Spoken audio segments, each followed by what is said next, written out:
goes out to my mother, Beverly K. Jacobs, and to the world. Let them know that we live by faith and not by sight.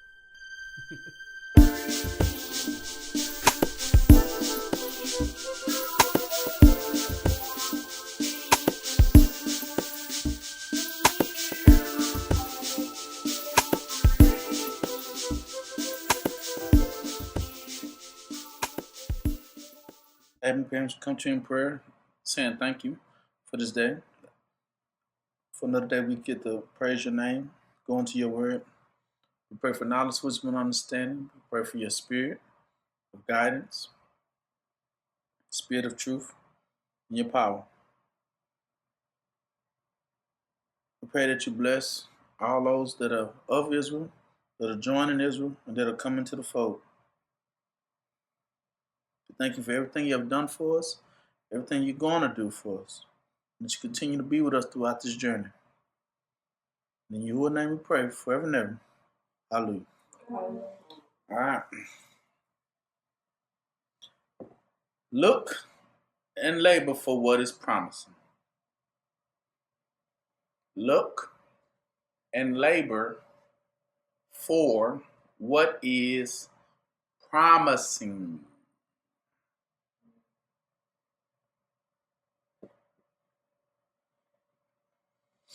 What is promising? What is promising?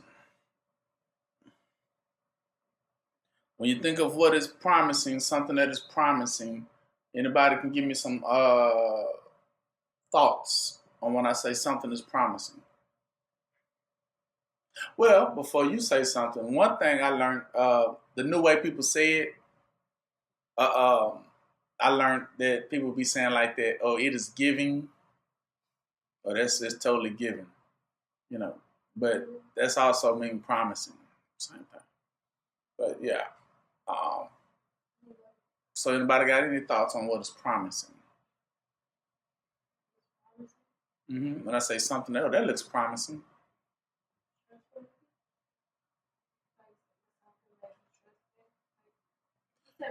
Yeah.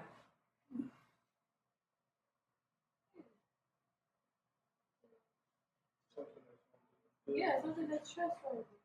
Something that's trustworthy, you say. What do you think? Something that's going to do you good in the future. That's very good right there. Anybody else?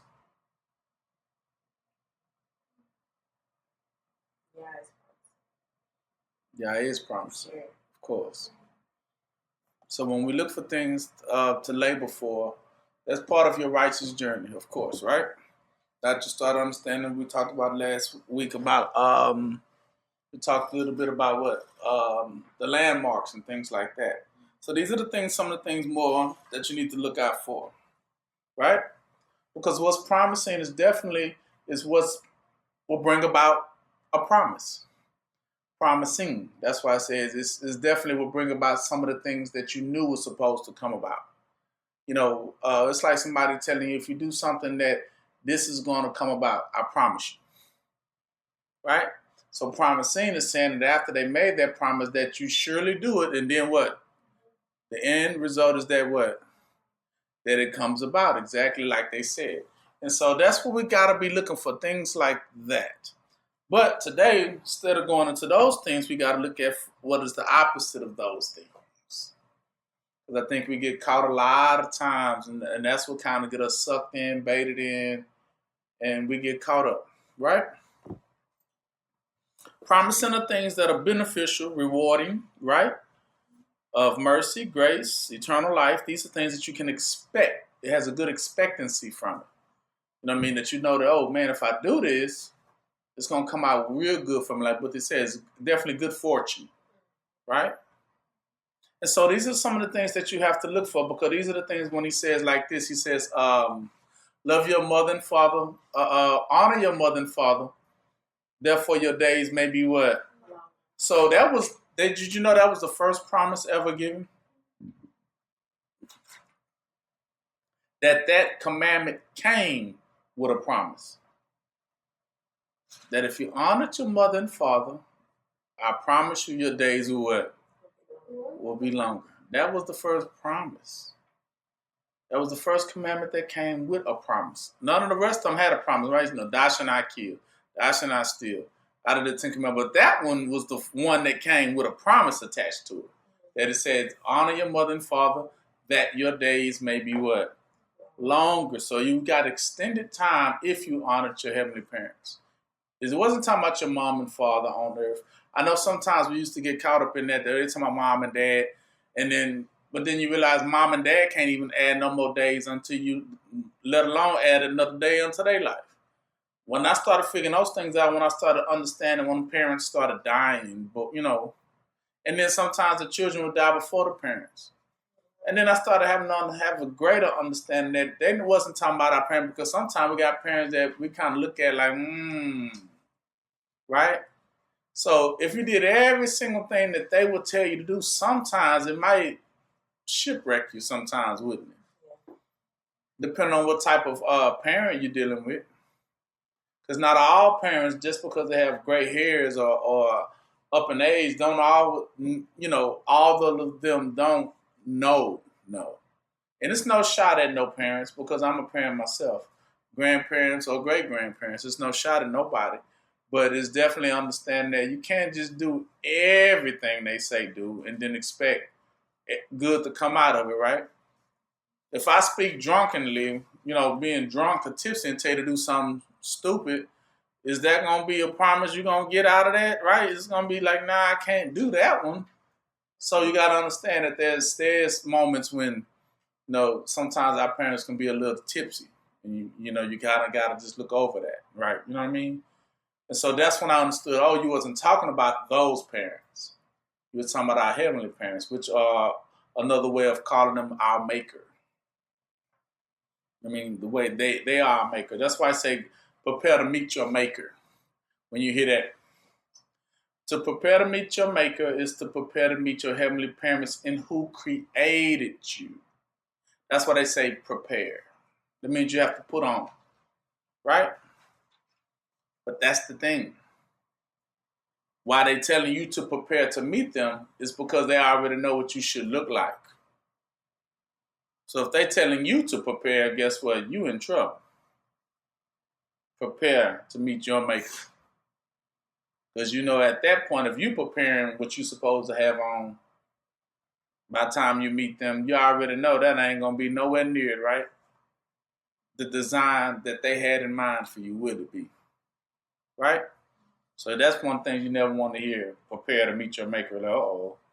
That's what that first thing I would get. You know what I mean? It's uh-oh. Because I know if you're telling me to prepare, you are my maker. You the one who fashioned me.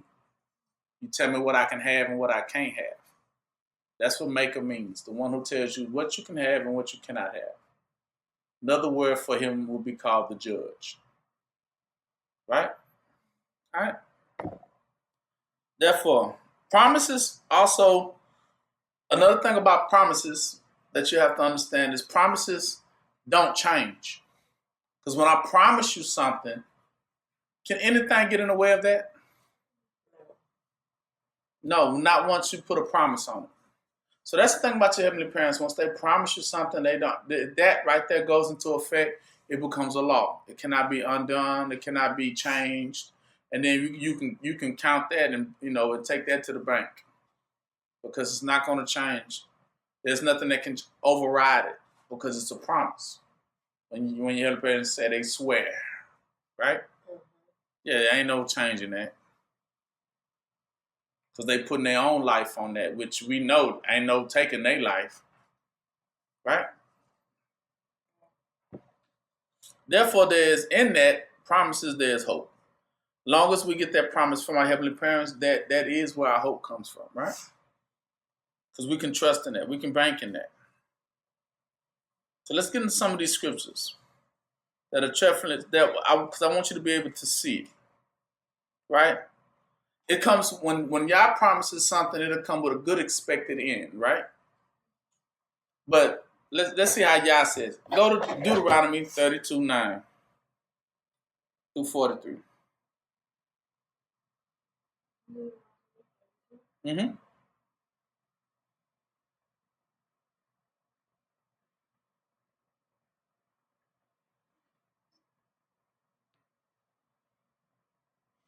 It says,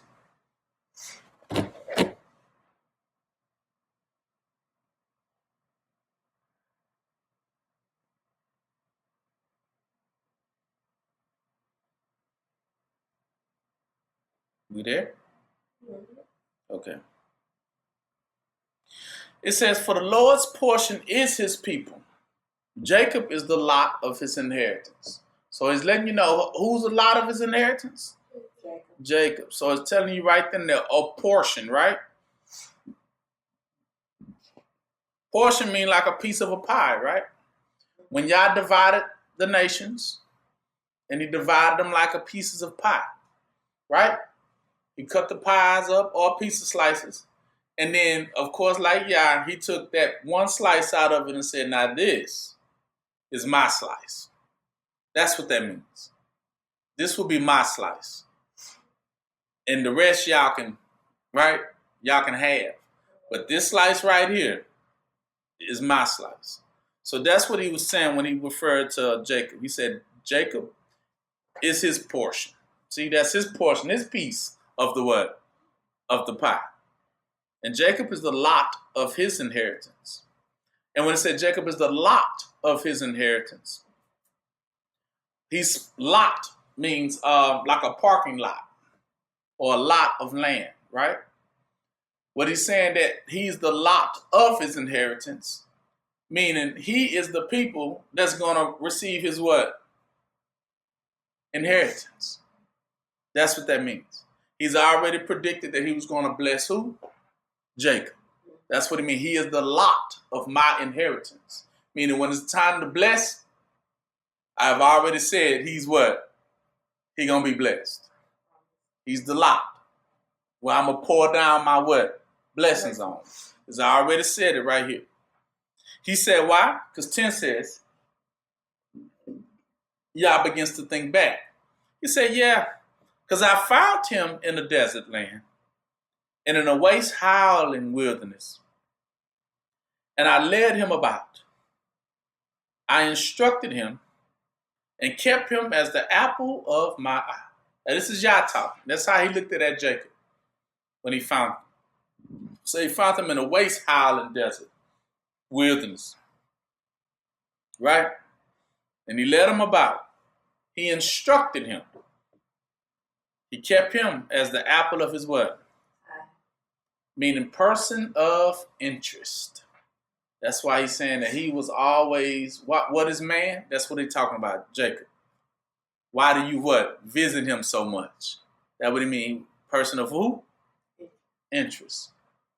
Always monitoring, seeing, checking up on, checking the progress of Jacob. Because Jacob has already said in verse 9 that he would be the one that he would pour his what on? His inheritance. So it was already made sure. But before he would pour his inheritance on him, that's what the visitations are for. To make sure he's ready to what? Receive it. That's the whole point of the visitations. He ain't going to just pour it on him when he's not what? Ready for it. He ain't, like he said, he doesn't pour new wine into what? Exactly. So the bottle has to be prepared for the new wine. So it can't be no bottle with holes in it or things like that. That's what he means. Now, 11. So as the eagle stirreth up her nest, flutteth over her young, and spreadeth about her wings, taketh them and beareth them on her wings. She said basically as an eagle would grab her baby and put it on her back and fly him around, getting him a tour of everything, right? Before he has to learn how to fly himself. So the Lord alone did lead him, and there was no strange God with him. It's talking about the beginning of when he first was dealing with Jacob and Abraham. And we're saying they didn't know like we see about all these different gods and stuff now going on. Jacob didn't have that back in his day of days. Abraham didn't have it neither. Right? These newly gods. People of fear that we have to, we got to respect that person. Or, we got to fear this one or fear that one. It wasn't all that going on then. Right? There was nobody they had to be scared of because all they knew was who? Yah. And he said alone, meaning there was no backup. There was no help. All Jacob had was who? Yeah. But guess what? That was all Jacob what? Needed too. And when I say Jacob, he's talking about as a people. He says, 13 says, so he made him ride on the high places of the earth, that he might eat the increase of the fields, and made him to suck the honey out of the rock and oil out of the flinty rock. Meaning he always took him to places where he would be taught. At this point right here, he's talking about, like we talked about last week, fulfilling all what? Righteousness. So there's some things that you needed to learn and certain people you needed to meet. So he refers to these high places that he said, what? I made him ride on the high places of the earth, that he might eat the increase of those fields.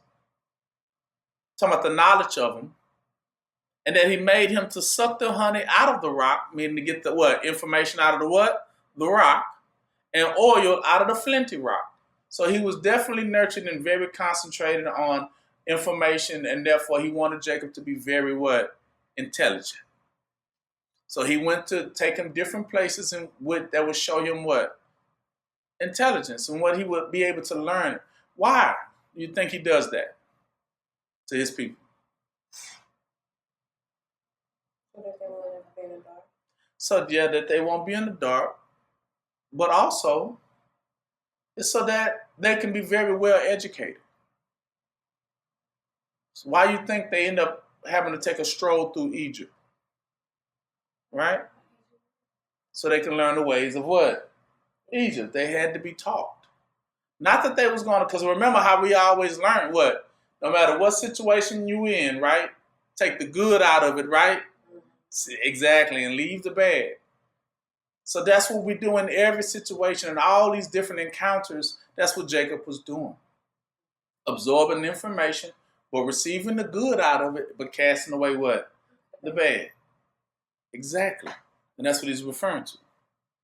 He says, 14, so butter of kin and milk of sheep, with fat of lambs and rams of the breed of Bashan, and goats, with the fat of the kidney of wheat. And thou didst drink the pure blood of the grape. And he getting all this sort of information from all over the world, gathered unto him. But Jehoshaphat, which is a spiritual name for Jacob, Israel, Jehoshaphat waxed fat and kicked. Meaning he got too what?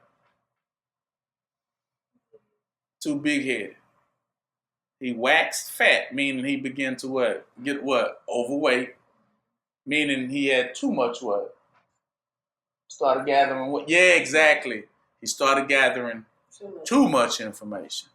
So not only did now he learn how to do good, but then he what? Started learning what? He started letting the evil in too, and started learning how to do bad things as well. So he had the wisdom of good things at first, which y'all wanted him to have the wisdom of good things, but then he started getting the wisdom of what? Evil things too. And then that point is when he said he began to kick. Kick means he's beginning to now fight against Yah. Not even knowing. Because like you said, of being proud. The big-headedness. To the point he started feeling like, man, I don't think I need you, Yah. But that's how the devil was, right? Ain't that the same story? Underlying story that the devil became very intelligent in heaven to the point he felt like what? He knew it all. He felt like he knew more than Yah. Then he began to kick as well. So now I don't think I need to be here anymore. I'm good. But that's why I told y'all about a marriage. I said you have to understand what spiritually when it says to death do you what? Part. You just can't walk out and not finish your meal. That's what that means, to not finish it. Like when you're being taught, you got to receive that information all the way until the meal is what? Finished and it is complete. Then before you move on to the next meal. That's what happened to during that time when they started becoming disobedient and big-headed, is because now the good things they were supposed to be receiving, they didn't even want that stuff no more, because now they started seeing all this stuff that the other nations had going on and started getting carried about in those other nations, and the stuff they were doing. They started seeing them doing witchcraft out there. They started, well, what's that? What you doing? What's that all about? Teach me that. right? Or they see another person out there, working with amulets and stuff, and they, oh, well, what is that? What do you got going on? What is that? Teach me that, right? And so some things is not necessary to be taught because it don't lead to, like he says, it doesn't lead you to what? Your blessings, does it? It doesn't lead to the promised blessings. So some things that we say we are learning, but always learning, but never coming into the full knowledge of Yah and Yahushua. So sometimes we get so carried about in information and learning things to the point some of the stuff we learn be just a bunch of garbage. It do. That's why sometimes I learned even in life sometimes just to cut the TV off. You know what I mean? Because sometimes it's just a bunch of what? All they're teaching is a bunch of garbage, and there's very few channels you can go to that you can actually learn something that's what? Useful. But you get a bunch of garbage. You gotta learn how to sift through the garbage and find stuff that's definitely good. Right? And if you're in the spirit, it definitely will lead you there. Everything I always found in life, the spirit will lead me to there, and then I know it's good to eat. Right?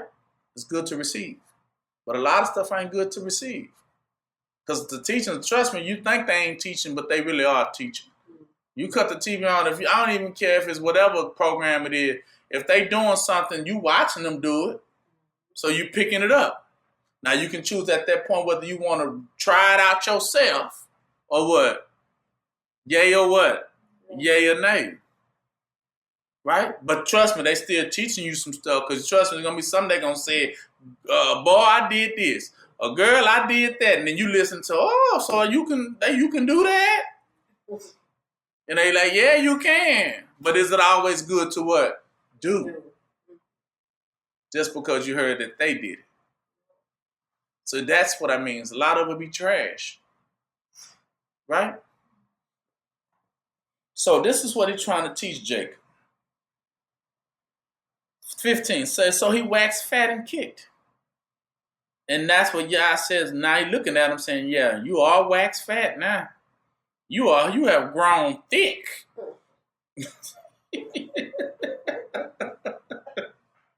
You are covered with fatness.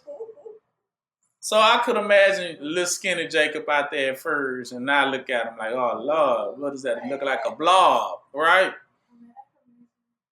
And there's a blob of information that not all of it was necessary, not all of it was good. Then he forsook Yah, which what? Made him. See, that's why I tell y'all when it says maker. He's saying it right there. I made you. Meaning, you know how your parents used to always say that I made you and I can what?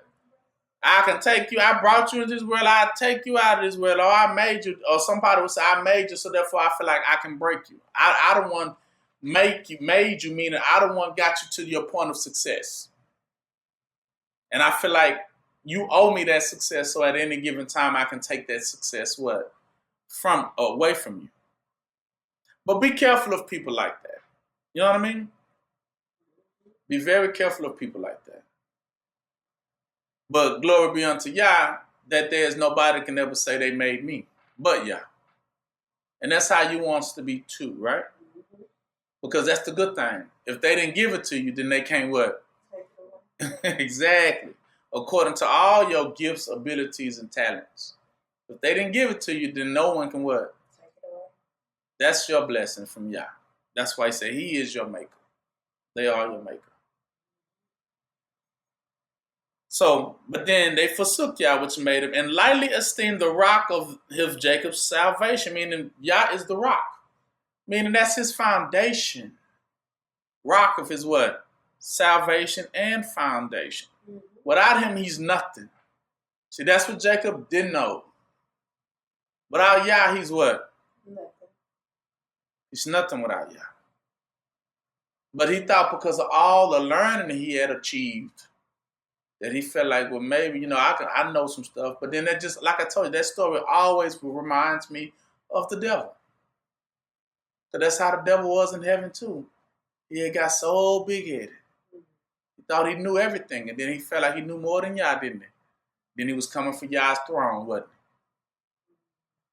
And then he got his butt smooth kicked up out of there, didn't he? Like lightning. fallen. 16 says, so they provoked me to jealousy with strange gods. See, with abominations, they provoked him to anger. Provoked Yah.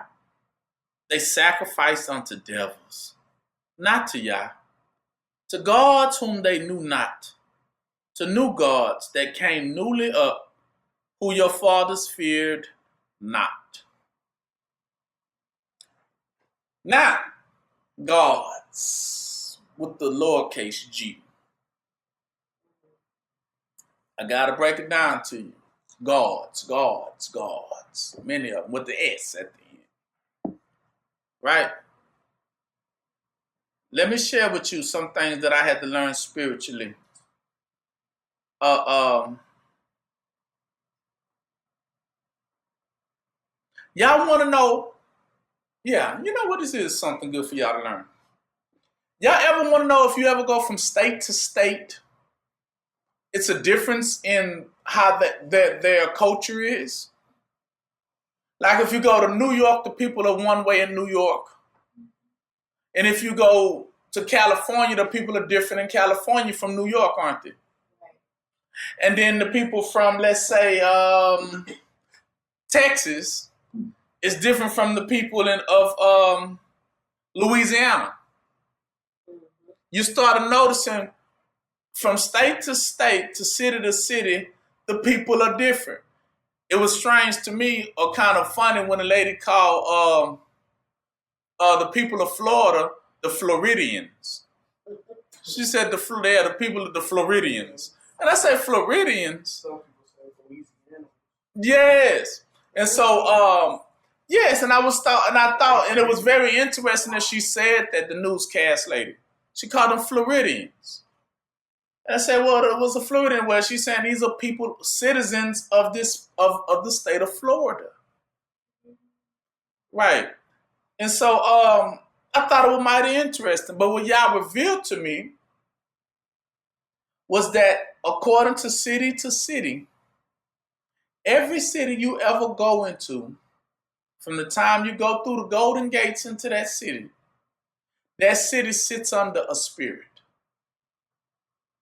And every city you go to has its own spirit. And all the people of that city who are natives to that city are under that same spirit.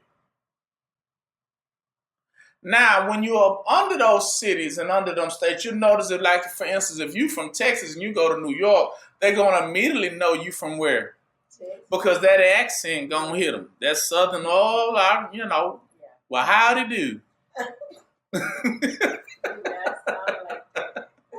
Right?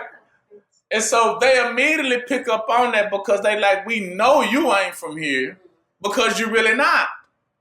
Yeah. But the people from the land have a different way of doing things. Right? And then what you didn't know, though, is that all of them being under that same spirit, this is where you got the words gods from. So every city has its own what? There you go. And that is the spirit that resides over that state. And they very big, sloppy, and sticky. Meaning you can go in sometimes, but then sometimes it get real what? Hard to what? Get out. Now you're getting it. So if you had spiritual glasses on for a second and you was to just now kind of hover over in the sky, in the clouds, you kind of look down. If you had spiritual glasses on, what Yah sees from heaven, you might see cities and boundaries, but what Yah sees in heaven is big old different sizes of what? Angels and gods. Sitting on lands. Sitting there. Feeding on the people. That's what God sees from heaven. You got little ones and you got big ones. The bigger ones reside over the majority of it. And you got smaller ones too. And their own. They will call them gods. And it was funny, interesting that you also would call them lords. That's where you got lords from. And then we know how they broke it down to all the way to the very minute when they start calling them landlords. Residing over a certain area. They're ruling over it. You got constables, and then you got police officers. And each one controls its own district, they call it. And you start understanding, if you had on spiritual glasses, you would see these devils and demons and angels going to and fro. And some of them just sitting over big areas, just residing over. And then some of them reside over neighborhoods, right? Some of them reside over streets. So it goes on and on. But you know that they definitely do, because for some reason, I know it's a spirit, no lie. Whenever you hear the word MLK Street, from no matter wherever city or state you go to, the street is always what? The same. A very poverty what? Street. In the hood. You know you in the hood if you see the street sign MLK. You like, I'm in the hood. Or wherever, I don't care where you at in the country. If you run into a street that says MLK there and you look around, it's going to look just like if you was MLK in your city. It always is going to look that way, because I'm telling you, it's a spirit over it that resides over it. A God that resides over, they call it. Right? Yeah, gods of Egypt. Right? Got the gods of Esau. That's who Jacob had to wrestle with when he got up out of here. I thought I was lying, but that's why Jacob had to wrestle with that angel, right? When he tried to get away from Esau, didn't he? Because told you they had gods and lords over them. So as he was trying to escape his brother, the angel over his brother tried to attack him. The same way when Moses tried to flee Egypt, after he talked to the lady, that angel and Lord attacked him. It is true spiritually. Right? I know it may sound a little funny to you guys, but it's definitely true. What you laughing about? Hmm? Yeah, you mean okay? Yeah.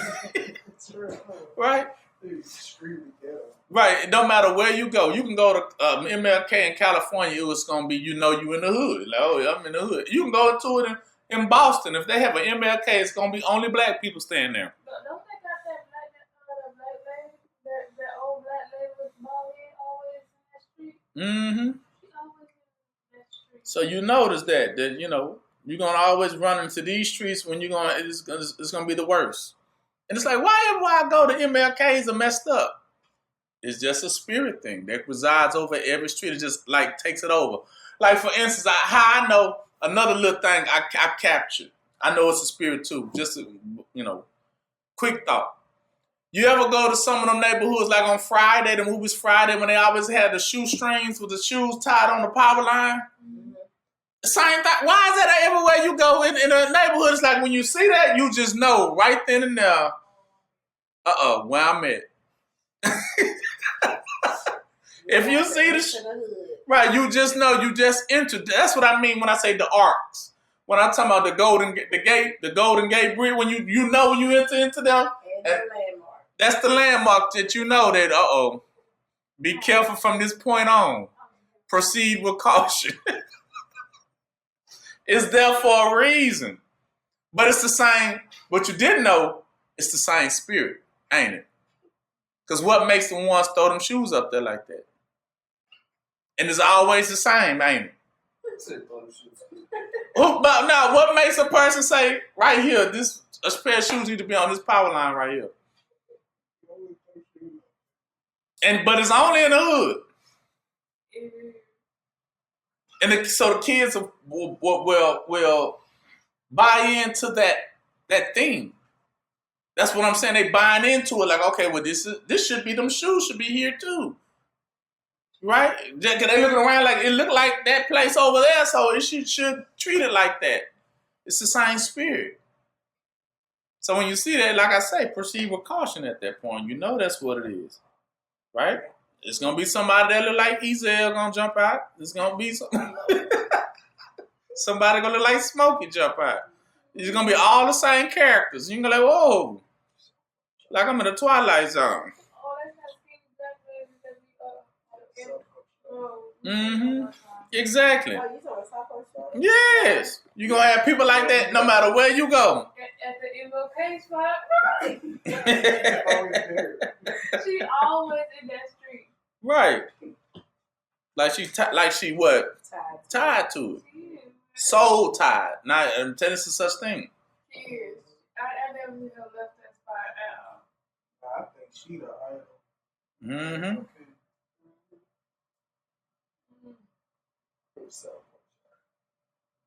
All right.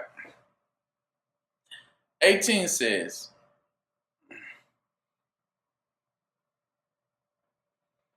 and of the rock that begot thou, they are unmindful, and has forgotten Yah that formed you.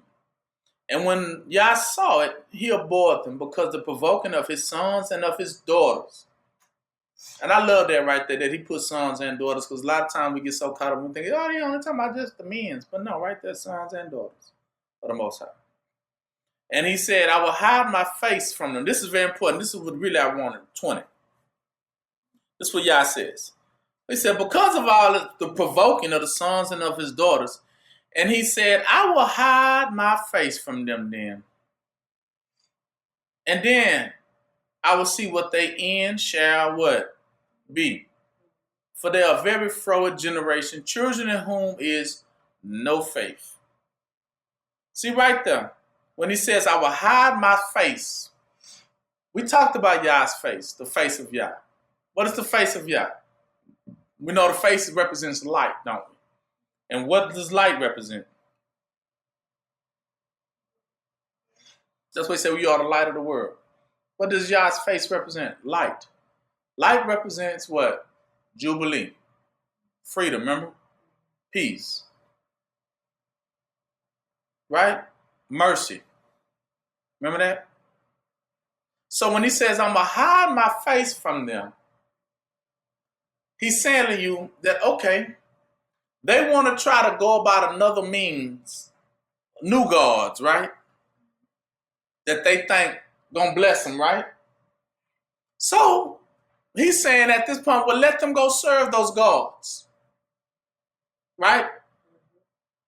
And he says, so I'm gonna hide my face from them, and I'm gonna hide my peace, my jubilee, right? I'm gonna hide what I got for them, since they don't, they want to go serving other things. Mm-hmm. And then he says, and then I will see what their end shall what? Shall be. What is their end he talking about? No, their expected what? Expected end. Remember, I told you already from the beginning, the promises. Yes. He said, let's see if those promises going to come true. Through them. See, it's because you want to go serve other gods. Let's see if they can provide you those same promises. Remember he said promises, honor your mother and father for your days, what? Will be longer. So he said, if I hide now my promises, okay, let's see what they end. Let's see if they can, in the end, after they serve those gods, will they obtain any of those promises? That's what he's saying. Let's see. Let's see.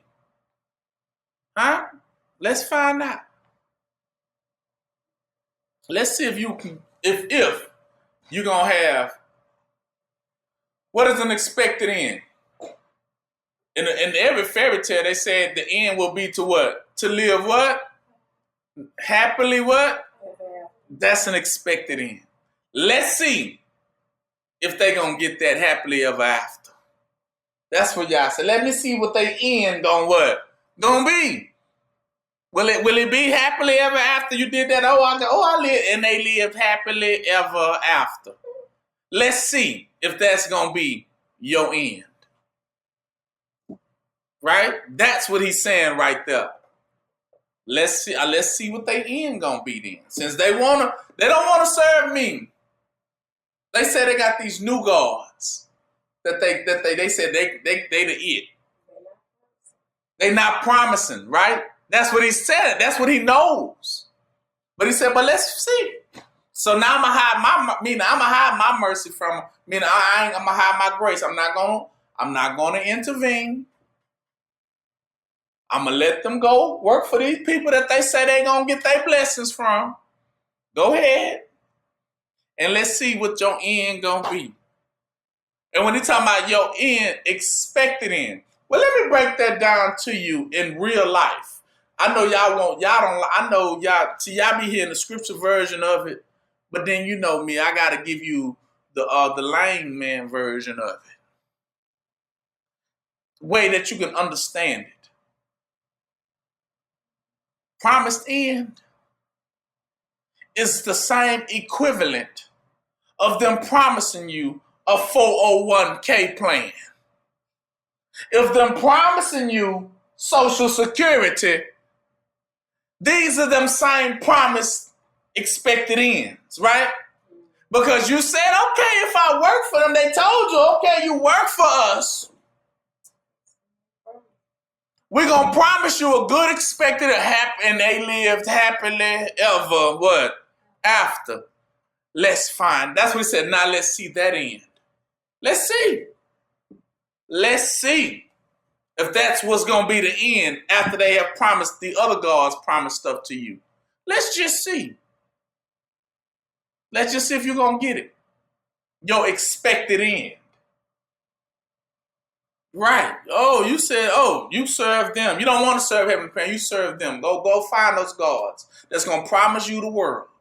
And let's just see if you're going to get that expected end. Let's see. Anybody stop, wait, I'll wait. Let me see. Let's see. So you can either get it from Yah or you can get it from them. But we going to see who going to get it. That's what Yah says right there. All right. Moving on. Since he's talking about the expected end. Let's see what that end shall be now. Because all of us say we don't got to serve Yah, right? We got a plan. Let's see what that plan going to end up being. Let's see the end of it. That's why Yah say, I hide my faith, mean they ain't going to know I'm even there. I'm just going to be like a fly on the wall when they go to recoup their blessing. When it is time to go in the room and say, now I have done everything you asked me to do. It is time, with your hand out like this, it's time for me to recoup my blessing. Let's see. What's going to happen? Let's see. You've been paying for insurance all year. But the minute you get into a wreck, let's see if you're going to get that expected end.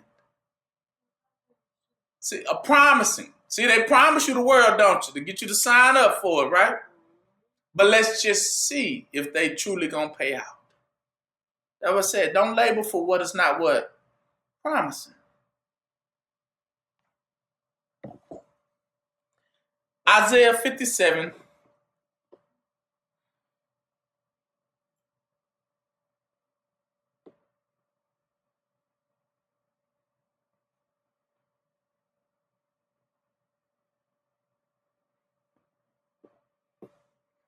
And start at 10.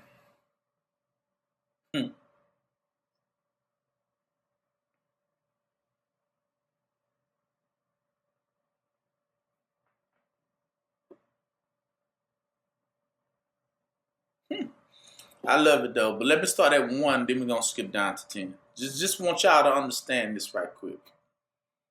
He said, the righteous will perish, and no man will lay it to heart. And the merciful men are taken away, and none consider what time it is. Nobody knowing why all of a sudden the righteous people are leaving.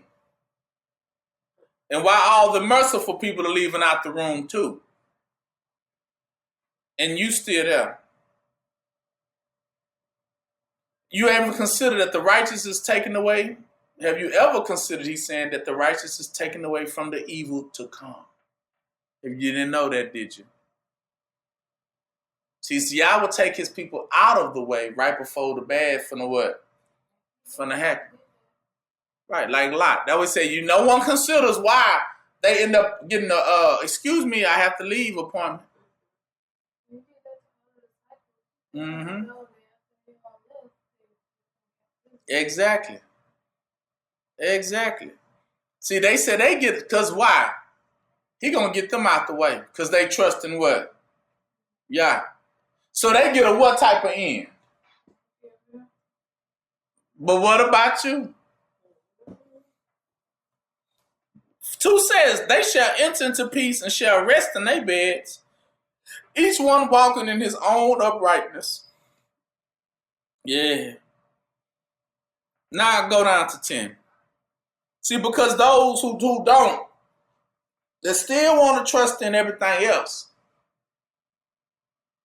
See, that's the thing. We want things and we think we can really put our trust into it. But you're going to come to find out it's going to what to you? It's going to disappoint you. He says, and 10 says, and thou hast wearied in the greatness of thy way. Meaning all the things you did, you never said thou to yourself, there is no hope in what the world I'm doing. Thou hast found the life of thy hand, therefore thou was not grieved. That's what he said. You have never just said to yourself, what am I doing? And where is the hope in this? Meaning, what is the expected end? Is it really going to come out good? Is it really going to be happily ever after? And you never said to yourself, man, ain't no hope in what the world I'm doing. This ain't no end in this.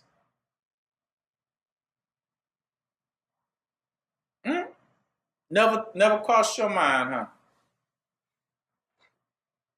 But that's what he says. Some of y'all don't, it never crossed your mind that you do stuff for years and years and years. And you just never considered what the outcome of that was going to be, did you? You just assumed it was going to come out good, didn't you? Not understanding. If Yah didn't tell you to do it, you doing it in what? In vain. You're going to see something a little bit. John 6:26.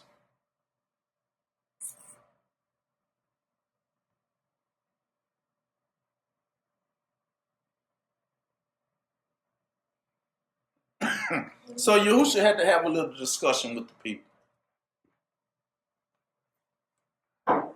He had to let them break it down to young Israel. This is the point when Jacob then got fat. So here come Yahushua trying to trim him up a little bit so he can really understand this thing here. Like, look here, what you think you got, you ain't got. Right?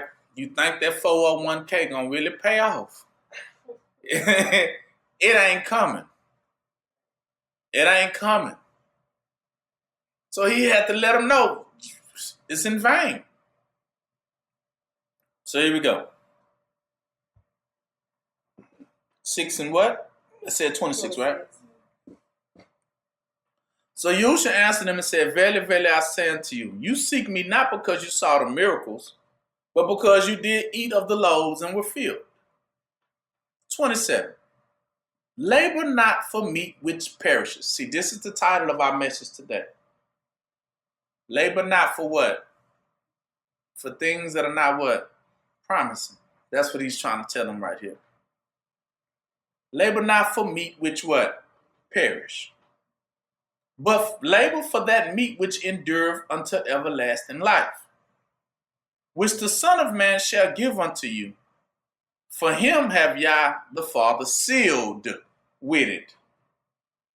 So it's only one person who is sealed with the meat or the promise that what? The labor that you do, if you listen to his labor, it's going to come out what? Promising. That you can receive all the blessings. That was what? Promised to you. He's telling you it's only one that was sealed with it. I mean, there's only one work you can do that you can recoup your blessings. And he said the Son of Man has been sealed with it. Talking about who? Yahushua. Then said they unto him, well, what shall we do that we might work the works of Yah? Yahushua answered and said unto him, this is the work of Yah. See? Because I know everybody want to know, well, what you got to do for Yah in order to get these blessings. What we got to do? Because you got a whole lot of devils out there saying, well, you can do this or that, right? But will you recoup those blessings? They're lying. He said, this is the work of Yah, that you believe on him whom he has sealed with it. Right? That's what he's telling them. Who he sent. That's going to give you a set of what? Instructions. Remember landmarks? That's what he's telling you. There's going to be certain people out here that's going to know what you need to do. And them you must what? Hear. Remember John the Baptist for you? She said, we got to do what he say do. Right? When he met John the Baptist, he knew he needed to submit to that teaching. Oh, I got to submit to this. But this is a teaching that leads to what? Eternal what? See, it came with a promise blessing. There was another one too who had a promised blessing. They came with a blessing. The only man Abraham ever bowed to, who was that? Oh, wait. No.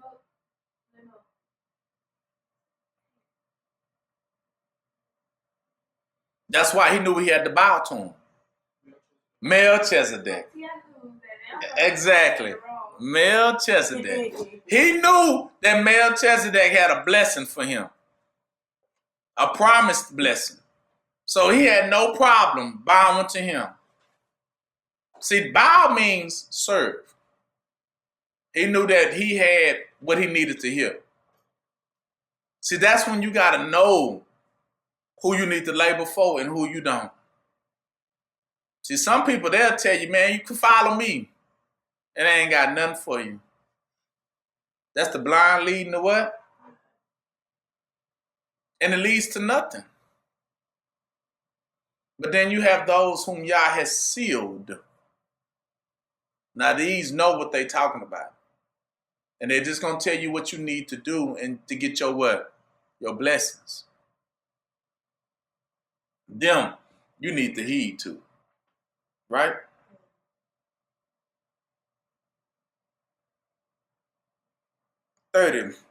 So they said unto him, well, what sign showest thou that we may see and believe what thou work? He said, they said, well, our fathers did eat manna in the desert. And as it is written, he gave them bread from heaven to eat. Then Yahushua said unto them, verily, verily, I say unto you, Moses gave you not that bread from heaven, but my Father giveth you the true bread from heaven. And so they wanted to say, but what is the true bread? What you mean? He says, for the bread of Yah is he, a person, which come down from heaven and giveth life unto the world. See? True bread, meaning food that you can eat, right? That if you receive his food, you're going to live indeed. And when I mean food, I mean receive his what? His teaching. Exactly. That's why Yah says what he says it.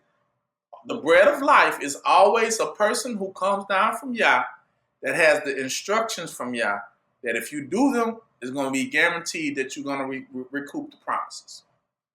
Right? So they said unto him, well, hold on then. Whatever give us this bread. They're like, well, we want it then, right? But of course, when he said it was himself, right? They had a problem with that. You the bread of life? Yeah. Right? He said, I am the bread of life. He that cometh to me shall never hunger, and he that believeth on me shall never thirst. Thirst and hunger in what? They won't have to hunger for their promises. That's what he means. They won't have to thirst for them. They won't have to long for them. Like, dang, when you said if I do this, I'm going to get this. How long is it going to be? See, that would mean hunger and what? Thirst for it. See, that's what he's telling you. When you go to Yahushua, you ain't going to hunger and thirst for your blessings. They come speedily. You ain't got to be waiting. See, these folks will have you in what they call a 50-year plan, a 100-year plan. And you just working and moseying about. Not understanding, the blessing going to come? Huh? Was the blessing going to come? No, for just serving anybody else. Then why people don't know that? Why people don't get it?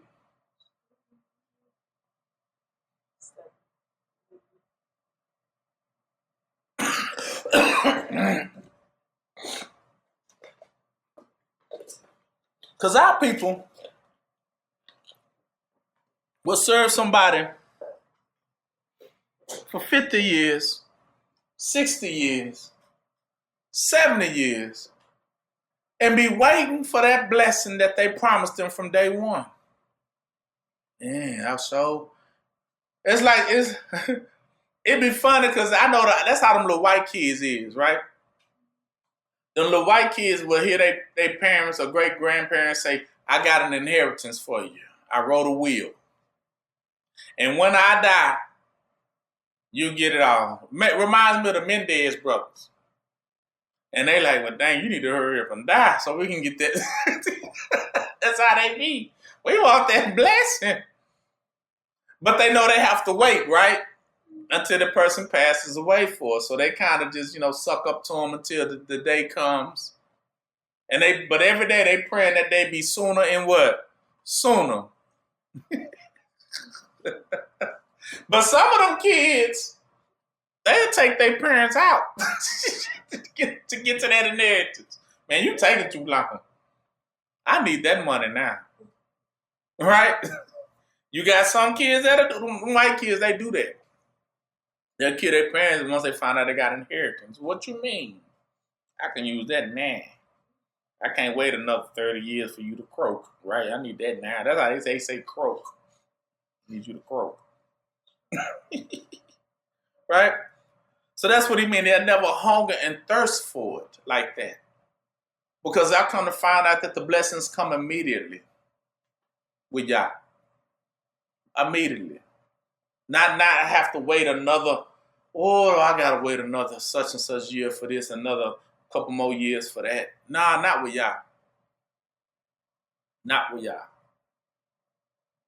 You think you might have to wait that long. It's not, and it ain't Yah. If you waiting on your blessing, who it is? It's you. Don't get it twisted. It's not Yah.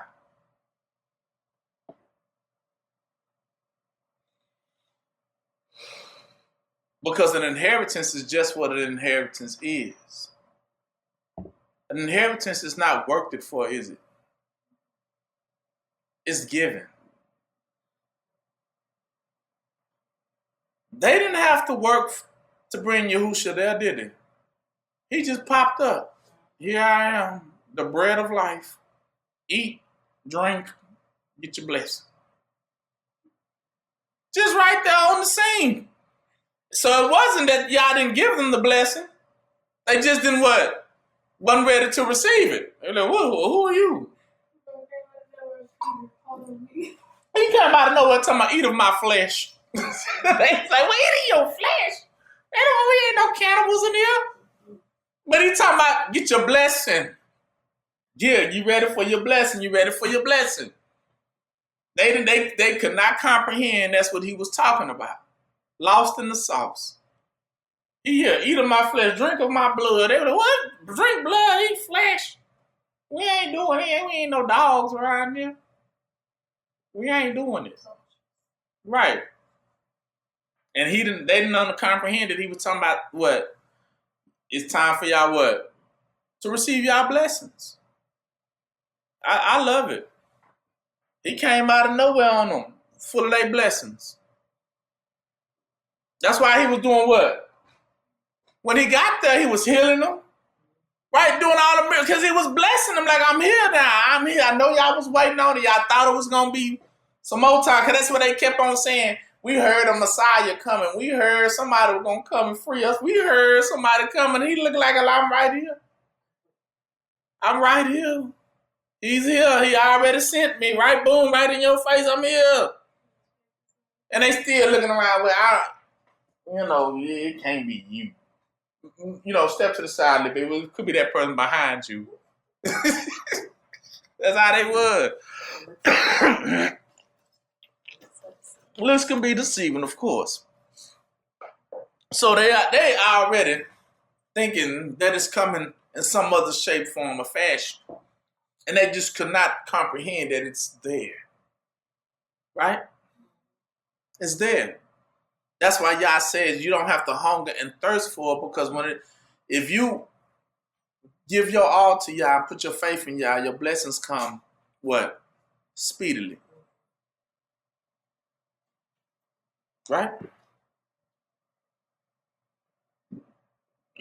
He was there. All right. Now, Jeremiah 29. Hold on. Before you go there, go back to John 6.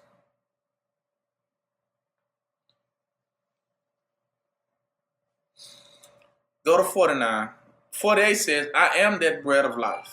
And 49 says, your fathers did eat manna in the wilderness and are dead, right? So everybody that ate that, they what? They died. Died what? Waiting for they what? That's what he meant. Right? But this is what I want y'all to go down to 62. So when he taught them that, he said, does this offend y'all that I'm telling y'all this? That I am the bread of life? And he tells them this. He says, so what if you shall see the Son of Man ascend up where he was before? It is the Spirit that quickens. The flesh profit nothing. You see, the words that I speak to you, they are spirit and they are what? Life. Now, I know y'all probably little days when it says, what and if you shall see the Son of Man ascend where he was before? He's telling them at this point now, he's about to be what?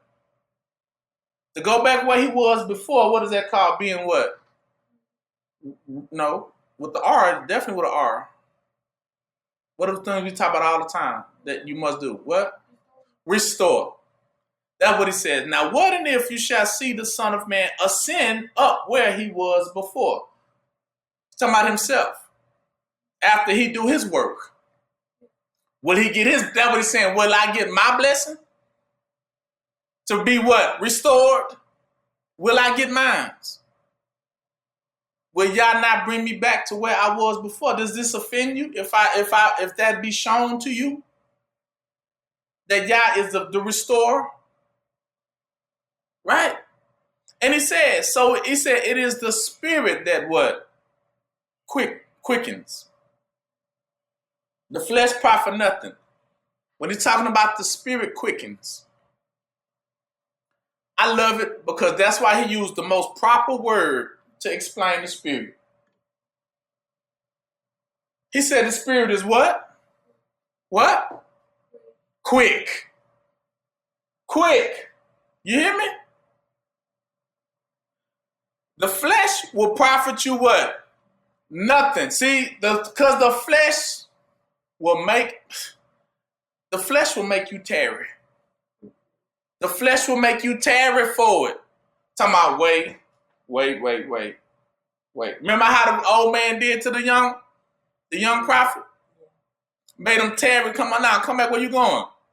He said, he should have just kept going, right? And he went back and he tarried. Then when he tarried, what, did he have an expected end? Yeah, it was an unexpected end. It wasn't what he wanted, right? It ended up turning out to be a nightmare for him, right? It was horrible. But they said a lion jumped out and ate him to shreds. See, that was a horrible ending. Because he listened to him, right? He listened to the old prophet.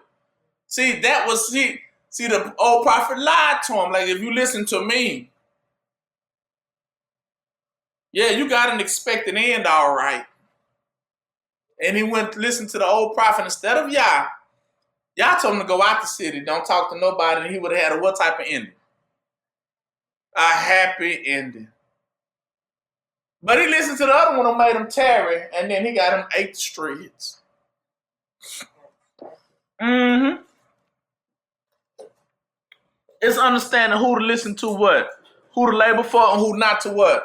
Labor for, meaning who to tarry for and who not to tarry. He should have just listened to Yah. And he would have got his blessings. Because he was already on his way. All he had to do was finish the course. So he got out of the city. So when he got out of the city, they said when he met him, he was waiting for his what to come on?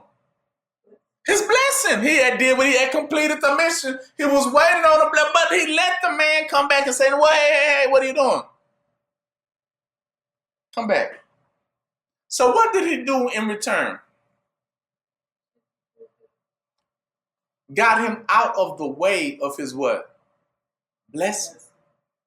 He seen him sitting there finna get his blessing. He said, no. It's time for you to move. Come back. What are you doing? Don't sit right there. Because right there, what was finna intersect him? His blessing. For doing the right thing. So the blessing would have came what? Quick. That's why he said the spirit is what?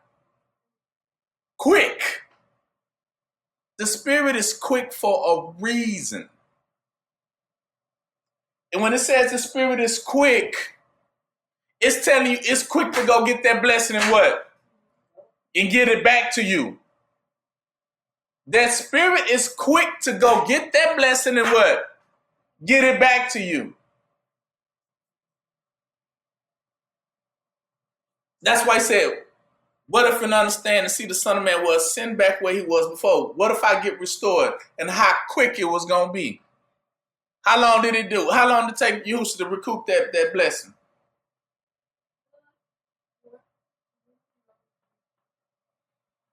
He was buried, crucified, and then what? Rose again. How many days was that? 3 days. 3 days. And he had inherited everything.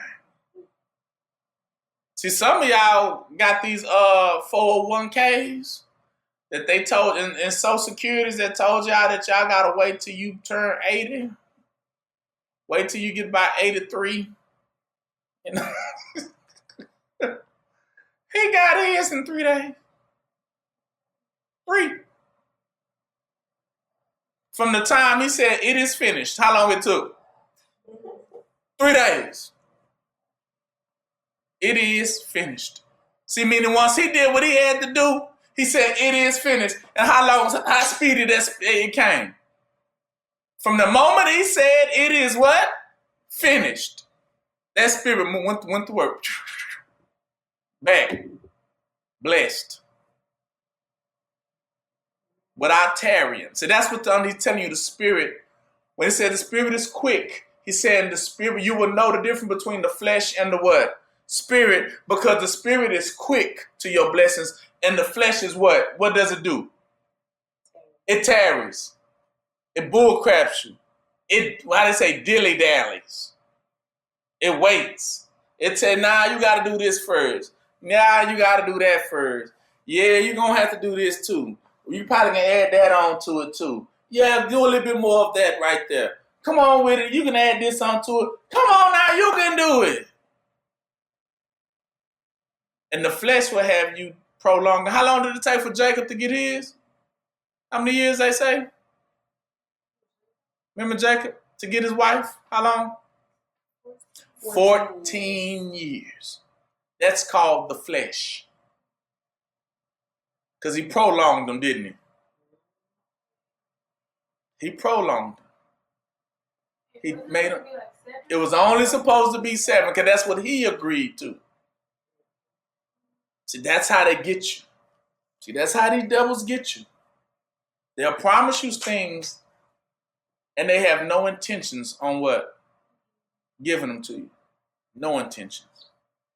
That's why he said, but the spirit, it quickens. It's quick to it. See, that we said, follow the spirit and not the what? The flesh. Because if you want your blessings, you better follow what? Because the spirit going to bring those blessings back what? Quick. But the flesh going to what? Tarry. And it's going to prolong. I'm telling you now. All right.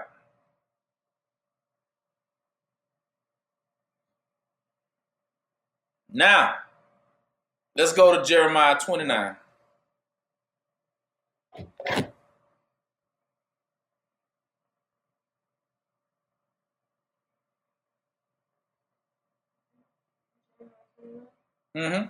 That's why he tell you when you find people who really in the spirit, because they quick to what? To bless you. They're not gonna prolong it. They're not gonna have you where you gotta serve me for 100 years before you can get your blessing. See, they even talk lazily, don't they? They ain't even quick to spit it out, are they? They when they get to doing that, no way. I know the spirit ain't working with you. No. That's one of those guards. Told you they be big and sloppy. You better be careful. Don't, man, you look, you think I'm lying. You see a person like that talking about that y'all told them to give you something. They got to breathe first. So you know it's going to be a while before you get it. Oh,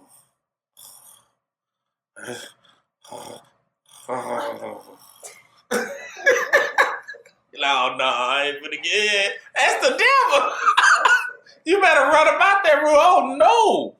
No deal. No. Trust me, because if they playing games, he can't even breathe fast enough to give you anything fast. So you know it's going to be a long time. And the whole time you're looking for,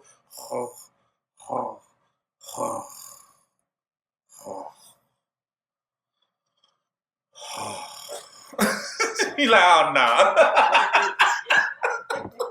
I'm not doing this. I'm not finna wait. Nah, brother, no. No, sister, can't.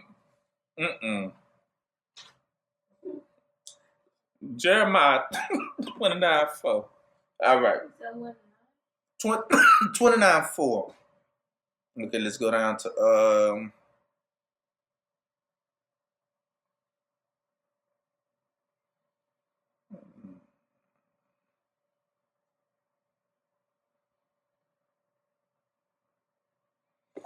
go down to 11. Jeremiah 29:11. And listen to y'all. Jeremiah 29:11. We there? He says, for I know, Yah says, for I know the thoughts that I think towards you. See that? Says Yah. Thoughts of what? Peace and not of evil. To give you an expected what? End. You see that? When Yah's telling you that everything Yah ever thought for you, Yah wants to give to you. Want to give you an expected end. What is the expected end? Of peace. And the end should not be of what? Evil. See, devil's going to promise you a sweet ending, but the end going to turn up what? Evil. Oh, man. This ain't what I wanted at all. Devils are very deceiving. They're evil. But Yah says, my thoughts and that I think towards you is thoughts of peace. How to give you your what? Peace. How to get you your righteousness. How to restore you. That's why he said that whenever the spirit is in you, that's exactly what it's after. Immediately, you'll know when the spirit is on you, because the spirit going definitely looking around for your blessings. Where are they? Let's get them. Where they at? Let's look for them. Let's find them. It ain't tarrying on. It's definitely trying to get you to your what? Your destination and to your blessings, right? And the Spirit is definitely trying to give you the information you need to know to get it, right? So you ever notice it get you flipping through, get you trying to hurry and quickly find things, and you be like, whoa, the Spirit lead me here. Oh, the Spirit guided me to this. Because it's trying to get you your what? Your blessings. It's trying to get you there. It ain't trying to prolong you. It ain't trying to have you waiting around for years for something that ain't never coming. If you got to work for it, if you got to labor for it, if you got to jump through hurdles for it, if you got to turn flips for it, it ain't coming. Listen, it's not what? It's not coming. If they promised you anything and they tell you got to do 100 tricks to get it, it ain't what? It ain't what? It ain't coming.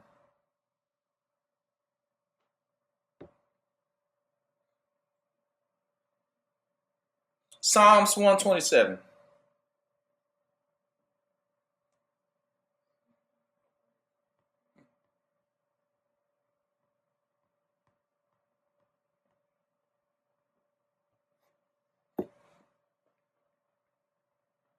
He says, a song of degrees for Solomon. He said, except he wanted to give you, Solomon, very good instructions concerning the Spirit, so that you know what to labor for and what not to labor for. He told him, except the Lord build the house. Listen, give you a little wisdom. He said, except the Lord builds your house, then you labor in vain that build it. They say it again, Psalms 127. Except the Lord build your house, then you will labor in vain trying to what? Build it. Listen, except the Lord build your house, you will labor in vain trying to what? Build it on your own. Meaning you're doing it for what? Now I'm explaining to you what vain means. Vain means the ending of it is destruction, death, loss of everything. That's what a vain ending means. To be scattered, lost it all, bankrupt. See, that's why I tell you don't be vain. Because vain means to open-ended, to whomever wants it now. It ain't no longer yours. Everyone can have a piece. Right? That's why it says, if you labor, except the Lord build your house, then you labor in vain to build it yourself. Meaning, you're going to build it, but guess what? Somebody else what? Going to take it and tear it down. Or take it and live in it, but you won't. That's what that means, in vain. He says, except the Lord keep your city, the watchman waketh but in vain. Meaning, what you waking up for when you hear a sound? What? It don't matter. You still ain't going to prevent it from being what? Taken. The watchman watching for it in vain. That's the security guard. He said, unless the Lord keep your city, then your security guard's working in vain. Because your city's still going to be what? Taken. It's pointless for you to even have security guards. It's pointless. Because it's still going to be robbed. It's still going to be taken. Still going to be kidnapped. It's still going to be, everything going to be stolen out of. Probably by the security guard themselves. That's how bad it's going to be. Right? In vain. They not stopping what? Nothing. 2, it is vain for you to rise up early, to sit up late, to eat the bread of sorrows, for so he giveth his beloved what? Sleep. So he said it's vain for you to rise up. What do you mean? You're going about all this heavy labor to try to do it. So he said this type of person rise up early in the morning and go to bed what? Late, trying to get it. They doing all type of overtime. All that stuff, going to bed late, trying to obtain it. But it's all in what? You just working yourself to what? To death. You're not gonna have an expected end. It's not gonna be happily what? There's no sitting down on a porch in your rocking chair sipping on lemonade after it's all, looking at all the riches you done heaped up and say, whoa, I did it. It is finished. Yeah, what you think. That ain't gonna be your end by no means of stretch. If the Lord don't build your house, then you build it what? In vain. It's gonna be taken. It's gonna be squandered. Matter of fact, it might not be you. It could be your kids that are just what? And just throw it all away. All your hard work. That's what it means. All that hard work for nothing. To rise, what's the point? He said, what's the point? It's pointless to rise up that early in the morning and go to bed that late for nothing. Right? That's crazy.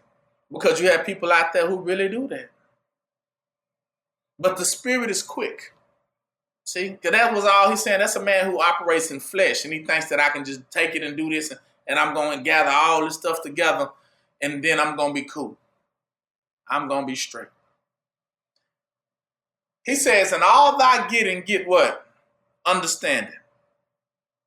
So that means, my friends, there's two types of gatherings. Two types. You got a gathering of the flesh, and then there's a gathering of the what? The spirit. How do you know the difference?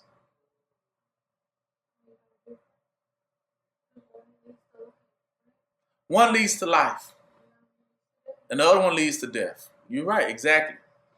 But let me give you a more detailed version, because you need the details that you're missing between the 2 points. The difference between the spirit gathering and the flesh gathering. What Yah reveals is this. Flesh always gathers outwardly. Listen, hear me. Flesh always gathered what? So they all about gathering stuff that they can put on. Right? Stuff that they can put next to them, stuff that they can keep under their palms. This is their gathering. That's called the flesh gathering. That's why y'all don't like rich people. Because you did all this gathering outwardly. Right? You became rich. But it says, but you were not rich towards Yah. So that means the second gathering by the Spirit is one who's gathering. Like he said, remember Yahushua said he must fulfill all righteousness? So what is he did? Yeah, he gathered inwardly. Exactly. He went to people who we knew could what? Bless his game. Bless his understanding. Bless his intelligence. That way he was gathering what you call principles. He was gathering character. Ain't that what Abraham met when he met Melchizedek? He met a man that he was like, wow, I can really learn some things from you. And that's why he said Melchizedek blessed him. Blessed him. So what was the blessing? Melchizedek did not hand that man a bunch of pocket full of money. He handed him teachings that he needed for that. And those teachings is what set Abraham apart. How do you know? Because the scripture says right after he went to Melchizedek and met the man, he says, then the Lord blessed him with what they call circumcision. To be circumcised. So that became an Abraham thing across the board. See, you don't know nothing about circumcision until you met who? Abraham. So for all of us that go circumcise our children, that's who you got it from. So he said he became what? The father of it. But what does circumcision means though? Spiritually, it just means to be set apart. So because of the teachings of Melchizedek, it set him what? Apart from all the other races and nations of what? People. That's what it meant to say when he got blessed. Because now he had a style to him that nobody else had. He had a demeanor about him that nobody else had. He just had to sit up under this man and get those blessings. And he came out so enriched that nobody could touch him, his understanding, with a 10-foot pole. That's what you call swag. He had a different swagger to him that they couldn't beat it. It was just different. That was what called to be set apart, holy. That's why he started circumcision and said, now everybody that's under me, they're gonna live this certain way. So circumcision became a thing that was what? Outwardly, right? So everybody was circumcised. So everybody knew if you were circumcised, so nobody else in the land was circumcised. So when they knew you were circumcised, they knew, oh, you was with Abraham. See, they knew it because it set them all apart. But even though that was an outwardly thing, but truly it's supposed to be what? An inwardly thing. Because with Yah, the spirit is inwardly. It sets you apart inwardly from whatever the world is doing. That's why I say the spirit is a set apart spirit. It'll give you a swagger that you don't need to be like the rest. It will set you what? Apart. And it's quick to your blessings.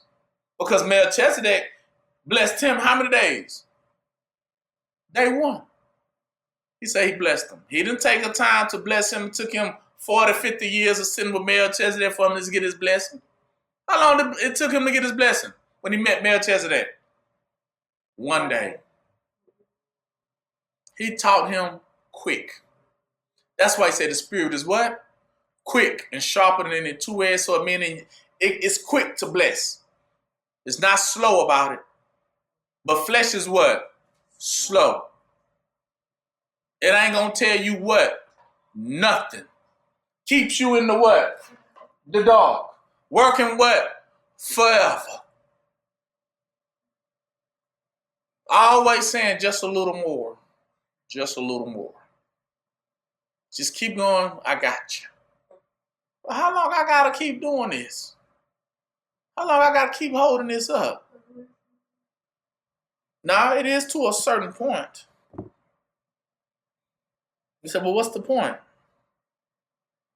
He said it was going to be pointless, right? In the end. So what is he telling you? He just got you holding it up until you what? Can't hold it no more. Then he ain't got to bless you. See, it was a lie. The lie is to make you think that you was going to get something so that you will hold. It's like that carrot they dangle in front of the donkey. The donkey ain't going to never get the carrot. But he got the donkey to walk everywhere he want to walk because he put the carrot in front of him on the string, right? And say, follow the carrot, donkey. The donkey's following that carrot, like, steady trying to bite at it, but never getting no closer to it. And as he take a step, the carrot goes further away. Because every time he's taking a step towards it, he don't know that it's on the string on the pole in front of him. He don't know it because he don't looked up and seen the pole. So he thinking that every time he take a step forward and bite it, he gonna eventually get it. But instead of getting any closer to it, he just getting what? Further from it. So vain takes you further away from your blessings. It moves you out of the way of the blessing. Like he told, the old prophet told the young prophet, no, what are you sitting right now? Come with me. Because he knew that he about to get his what? His blessing. And he robbed him of it. Because he told him, you come with me. Right?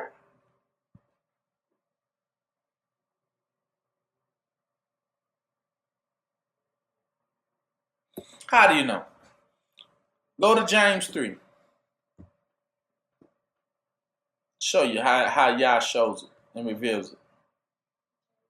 James 3.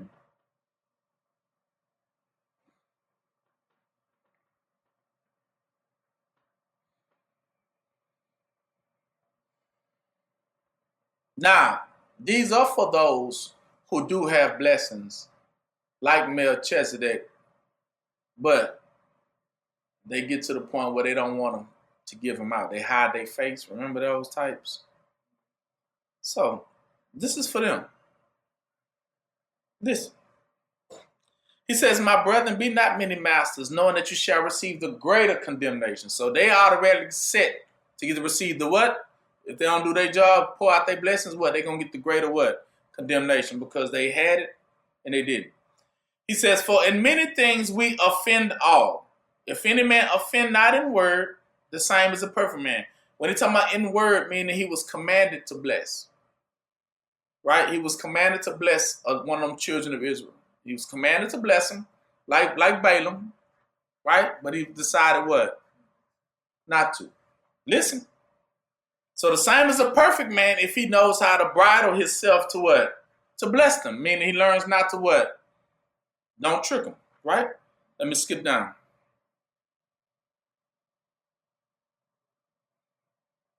Eight. James 3:8. Listen how it works. But the tongue can no man tame. It is an unruly evil full of deadly poison. Listen, therewith bless we Yah, even the Father, and therewith curse we what? Men, which are made after the similitude of Yah. How out of the same mouth proceed blessings and what? Curses, my brethren. This thing ought not to be so. Stop. I know you saying, okay, what is he saying? Because the man of Yah is never permitted to do what to you? Curse you, right? He said, you can't curse what I have what? Blessed. And you can't bless what I have already cursed. So that means there are people that are blessed. Now, if you run across those that are blessed, it's because Yah wants you to what? Bless them. But he says, now how can it be if I sent them to you to bless them and you messed around and tried to what? Curse them instead. How did I mean curse? Because remember I told you they'll try to get you to hold up that sign and say you got to hold this up. And you saying it's vain because, okay, how long do I have to what? Hold it up to get my blessing? And they saying, yeah, just keep holding it. But what they're not telling you is, if you drop that sign, you ain't finna get that what? How do you know? Well, I gotta give y'all the versions how it really works. Because it's right before your eyes and you don't see it. Well, for some of y'all you do, but some of y'all will see it. What I mean, exactly what I'm talking about. When you work a job, listen, jobs are supposed to be promising, right? Promising of rewards to come if you do the work properly, right? And it's supposed to be even more so blessings to those who do it even better. True, untrue? Supposed to be true, supposedly. But you ever noticed how quick they is to bless you for doing good at your job? Huh? Anyone notice? Right, because they don't. They don't. So you can do good all day long and they won't say what? Nothing. Not even, man, you're doing a great job. Not, and if they say that, they really don't mean it. Now you want to see the spirit, how quick the spirit is? Not mess up.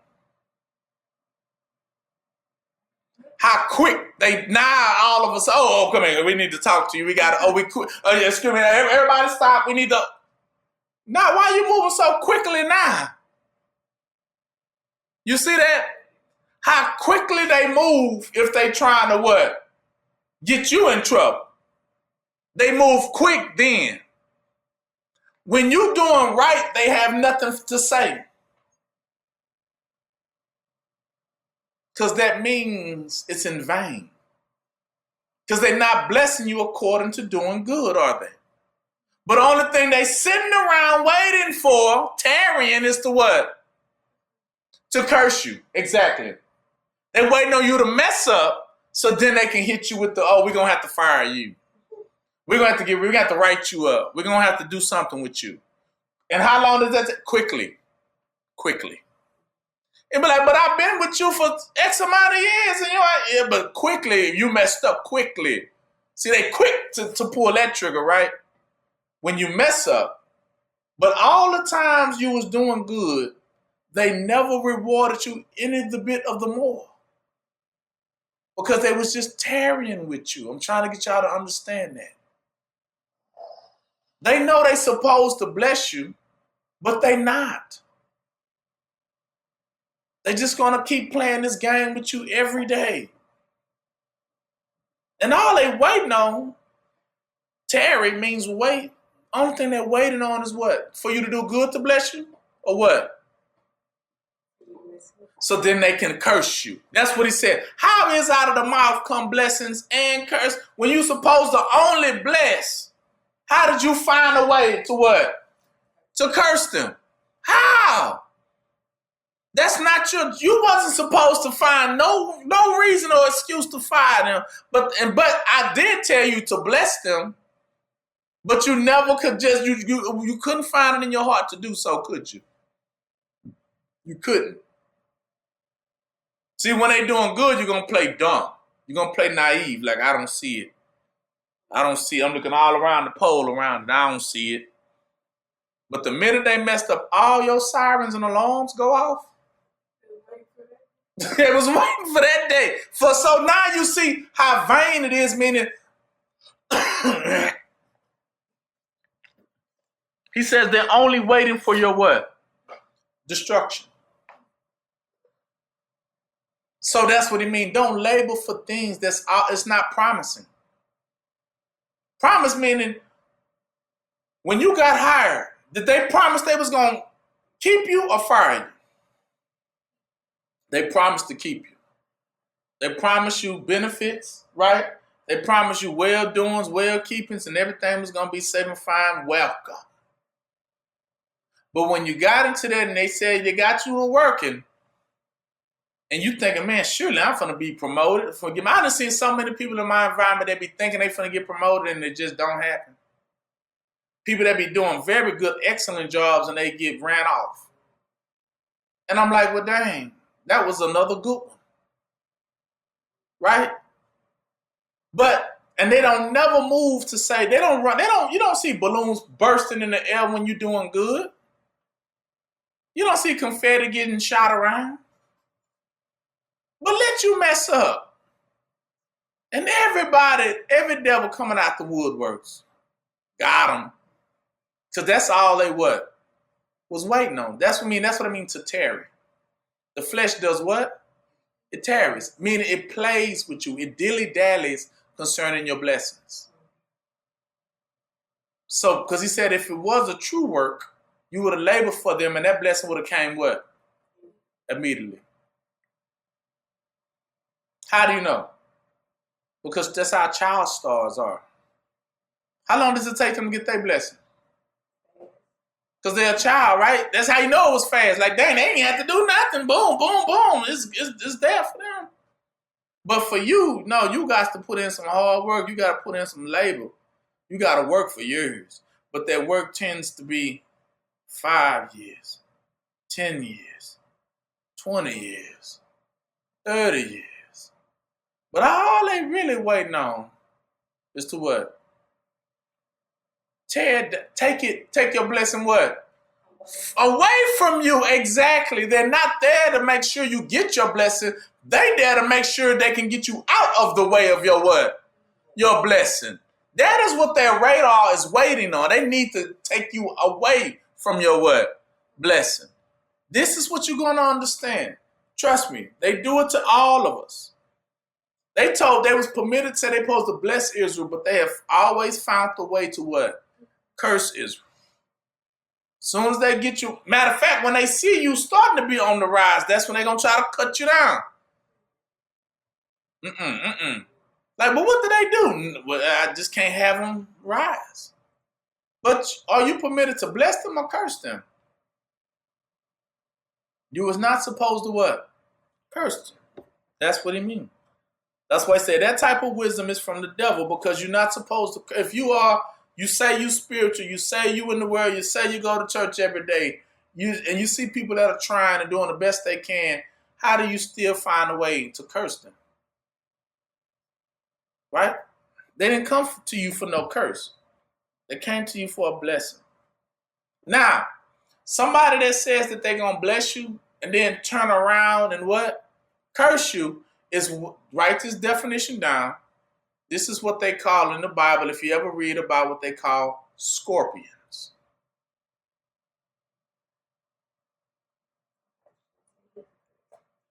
It is, but the animal shape they are the what?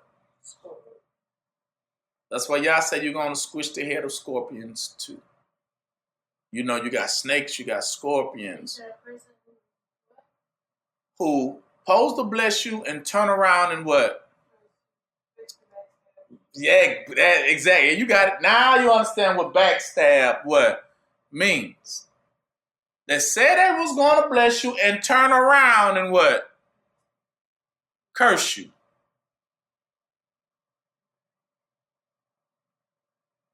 Try to find every reason to tear you down. That's just like when Jacob finally did do them 14 years for that man Laban, if I'm saying it correct. And then Rachel had took the little idol piece, right? And she hid it.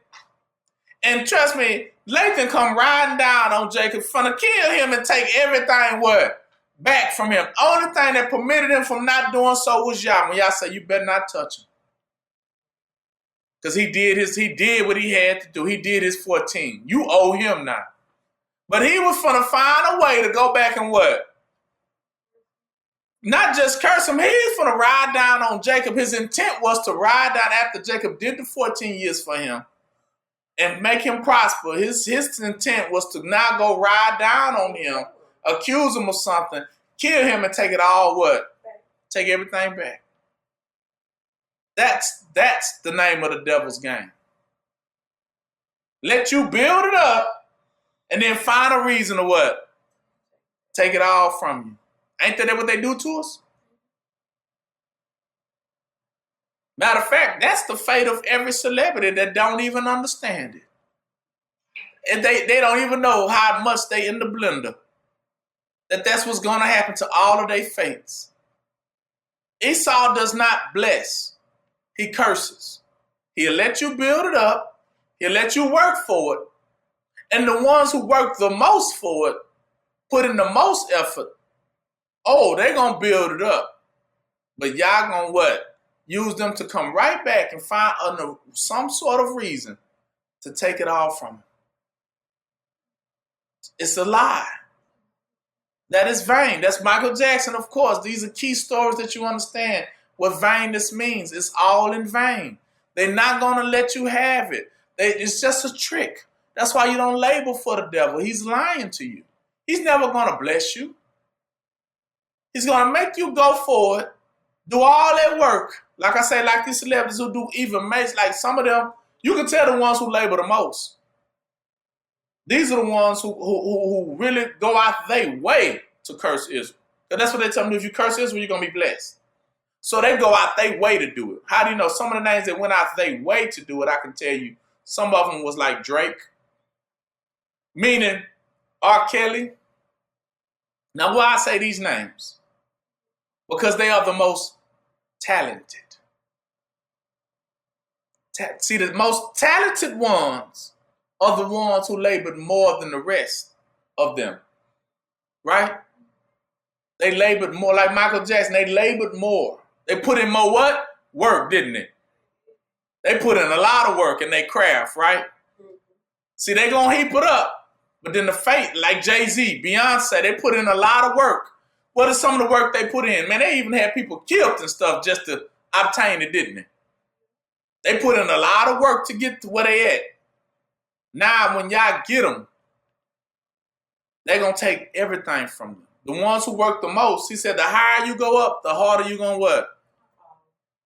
Because you worked it so hard. And it wasn't through Yah. He said, unless Yah build it, you was doing it in vain anyway. But these ones worked it super hard for it. Right? But these going to be the major ones you're going to see. And I'm telling you now, every last one of them, especially those who worked it the hardest, going to be fall the hardest. Because they put in a lot of effort to hinder Israel. A lot of effort. Lil Wayne, put in a lot of effort. He did it. He put in a lot of what? A lot of effort, didn't he? Rick Ross. You know the ones. Rap A Lot, Jay Prince. They put in a lot of work. Baby, Cash Money, put in a lot of work. Will Smith. The most talented ones are the ones that's going to fall the hardest. Jamie Foxx, he's very talented, ain't he? Those are the ones.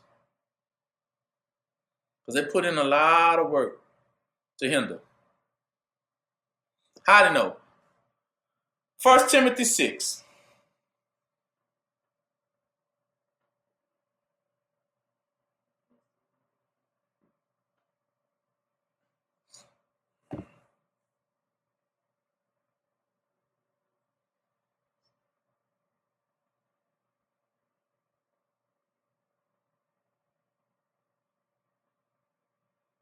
Mm-hmm. 3. So if any man teach otherwise, listen, especially those that be trying to flip your blessings into a curse. See, these are the ones, like I'm telling you, they sit there, they'll tell you, oh, you know what? You come this way, I'm going to bless you, bless your game. You know, you just do a little work for me, and I got a blessing for you. But when you get in there, it's like a whole church that way said, lead me not into what? Temptation, but deliver me from what? When I realize that it's evil, get me what? Out of that situation. Because they really trying to, they working you to your what? To your death. That's what they there to do. They so that they don't have to what? Bless you. No, the goal is that you are supposed to be blessed. Their goal is to make sure that they can create enough accusations so that you never get your what? Exactly. It's to run you off from your blessing. They never intended on you being blessed. Their goal is to shut down anyone who look like they blessed. If you ain't figured that out by now. How do you know? So whenever he says, if anyone teach otherwise and consent not to wholesome words, what are wholesome words? Blessing word. Words full of what? Making you what? Whole. That's where your blessings, restoration, right? Even the words of Yahusha to the doctrine, which is according to what? Godliness. So these that do that are what? The godly, because they do believe in blessing you. They're not trying to hold back your what? Blessings. He said, now this person, now you're going to know them now, the flesh. Because he is proud, knowing nothing, but dotting about questions and strife of words. What do you mean dotting about?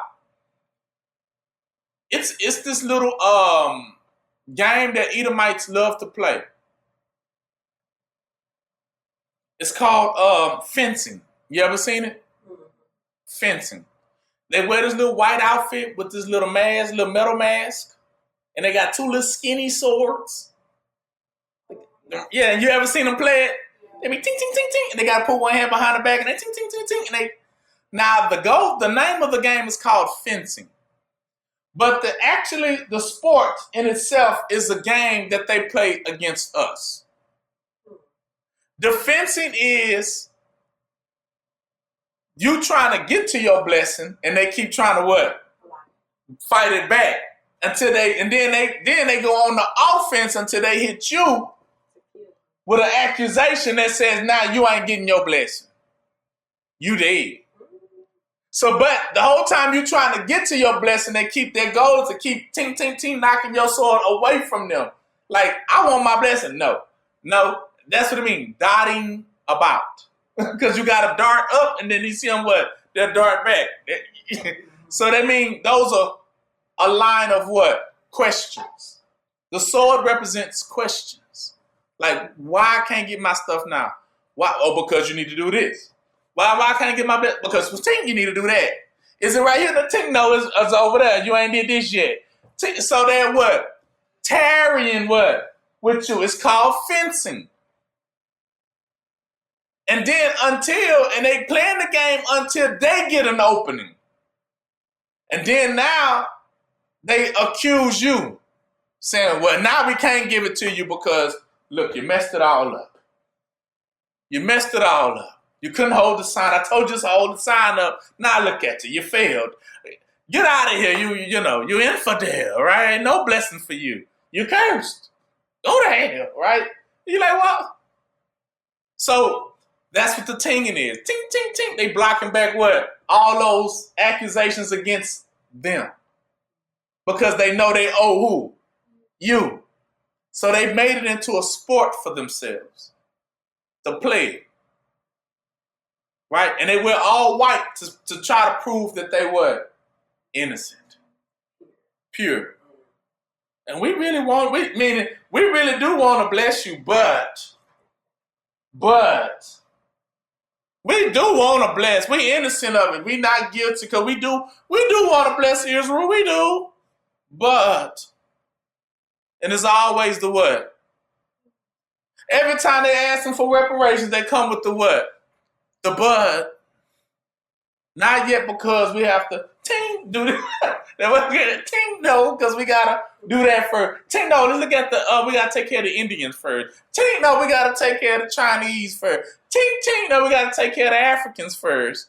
Okay, everybody done on the list. It's time for Israel. Ting, no, because now we gotta take care of this wall back here. We need to make sure this wall is nice. So they steady dotting about, meaning dodging, very dodgy towards your blessings.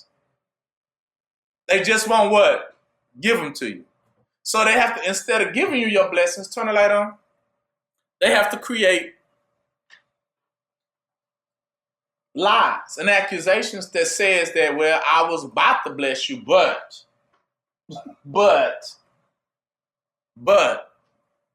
And there's always a rebuttal. But. Just give us more time. Or you just need to do this more. Well, and then they give you evaluations about what you can do more and you be like, well, if I do that, come back, we'll revisit this we'll put a pin in it, we'll revisit this in about 6 months, we'll check your progress then. And then when that's 6 months, they hoping by that 6 months they done fired you. Just give us a little more time. Yeah, but all the time they asking for is time enough to find a way to what? Get rid of it. So that they don't have to what? To bless you. That's why they tell you, oh, you got to get Social Security. Knowing that you got to be 80-something to get it. They know you too old to even what? So they're hoping you die before the what? For the time comes. That's what they call tarrying. They playing games with you. It's never was coming. It never was coming. But they needed you to fully invest into them. So you gave all your strength. But it wasn't promising, was it? Not at all. Exactly. That would mean dotting about. Mm-hmm. All right. But we know that the Spirit is quick. Psalms 102:26. Watch this here. Mm-hmm.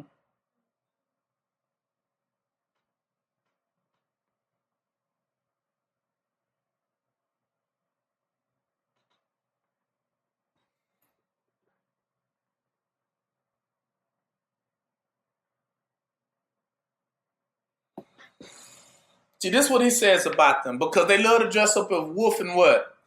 See, that's what he means, meaning they just, in the end, they're going to be very what? Deceiving, right? That's what he means. They always was going to deceive you in the end. That's why God says, I have an expected end for you, but these devils don't have an expected end for you. Their desire is to steal, kill, and what? He told you that. They was never going to bless you. They would just need to buy more time. And the time they asking for is just time enough for them to either figure out a way to get rid of you, or by chance something happens to you along the way. And then they ain't never got to come through. And then last but not least, is to convert you. If possible. Saying we'll give it to you, but you got to join our team. And that means you join team what? Team devil. And you already know you lost her. So they still end up what? Tearing you down. But did you ever recoup your blessings? No. See, that's the whole name of their game. The goal is not to give you your blessing. Right? So that's why he says in verse 26, Psalms 102:26. He says, and they shall perish, but thou shalt endure. See? Yeah, all of them shall wax old like a what? A garment. Like old clothes, old rags. As a vessel shalt thou change them, and they shall be changed. But you are the same, and your years shall have no what? End. The children of your servants shall what? Continue, and the seed shall be established before thee. That what it mean. With Yah, that way he said Yah doesn't change. He the same what? Yesterday, today, and what? See, he's not going to tell you, I'm going to bless you, and then don't what? That's what he's saying. He don't see these people going what? Change. That's what he said. They're going to tell you, oh, we got you. Yes. But then when it's time to pay out, they're going to what? Change. And now that smile turns into a what? A frown. If you can find them at all when it is time for payment. Because now they become very, what was that fencing game? They become dodgy. Dodgy also mean, what they win? When it was time to pay out. Dodgy, that would have been ting, ting, ting, ting, ting. Until they find an opening that they can what? Get up out of there.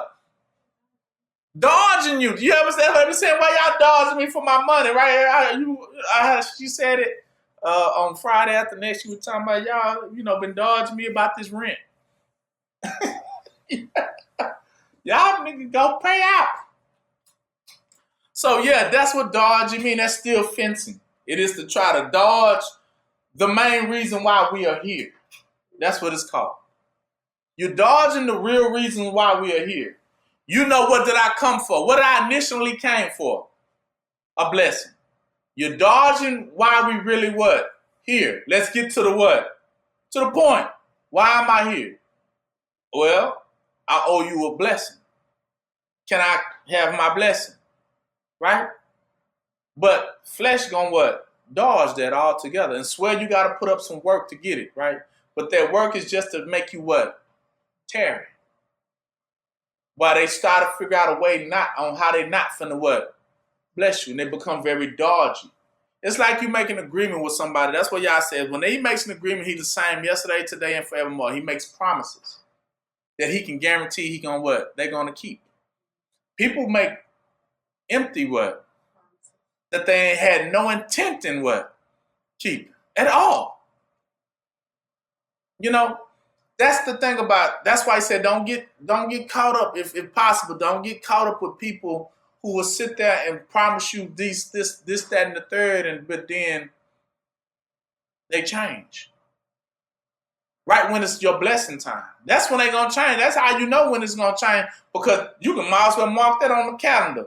Oh, if I said we already negotiated, I say on November 22nd, I'm going to get my blessing, and me and you done already discussed that, I guarantee you before that date hit on that calendar, that person going to be gone. They going to be, because they know it's time to what? To pay out. They was looking at the calendar just like you was. Every day counting down like you counting it down. Oh, okay. I got a few more days to play this game. But I know when the time, dodgy. And you look at them, they right in front of your face today. You look at them again tomorrow, they all the way over the hill over there. You screaming, why you get over there? They waving at you from over there somewhere. But how you get all the way over there?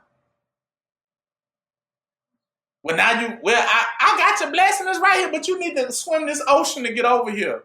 How did you cross that ocean in the first place? Right? How did you get over there so fast? Now you got to swim the ocean. Then when you swim that ocean, you finally come out the ocean. Okay, whew, I'm up. And then you look at, how you get on top of that mountain? Real. But I got your blessing is over here on this mountain. You got to come out. You got to climb in it. And they hoping you die before you get there. You might fall off the rocky. Rocks might slip. But if you make it up on top of that mountain, when you finally get to the top, they ain't going to be there neither. Then they at the bottom of the ocean. Well, how you get down deep down there? I don't know, but I got your blessing. I still got it. I was holding on to you, but I got it. It's right here. You just got to come swim down here and get it. Hopefully the sharks eat you up on the way. Right? And you start swimming fine there for it. Because that's the thing. One thing about your blessing, your promise, you ain't going to give up on it, right? Because you believe you're going to really get it. And they know you think you're going to get it. But in their heart, they like, nigga, how did this song go? Never going to get it, never going to get it, never going to get it. That's what Shay was really saying in that song. Right? You was never going to. They was playing you. Right. But they'll make you go through all that for that, but never was going to pay out. Never. Right? Okay. Where are we at?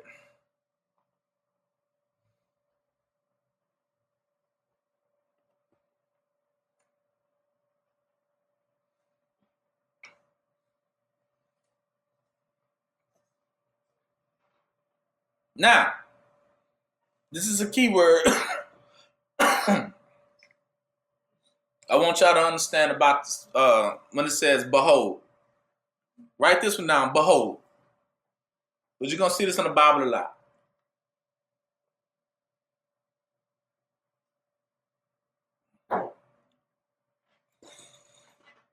Behold means take note. Mark it out. To take note, just like right now. To take note, to examine, to watch, to be very inspect. So when it says to behold, he will tell you to peep the mannerism. Look at it. Peep the design. Right? Look at the mannerism of it. See it. Know it. Either, because he wants you to either what? To become like it or what? Not to become like it. So whenever he said the word behold, he's giving you a set of, he's giving you a model, a design, and he wants you to what? Take note. Watch it. See how he carries about. Take note. Watch it.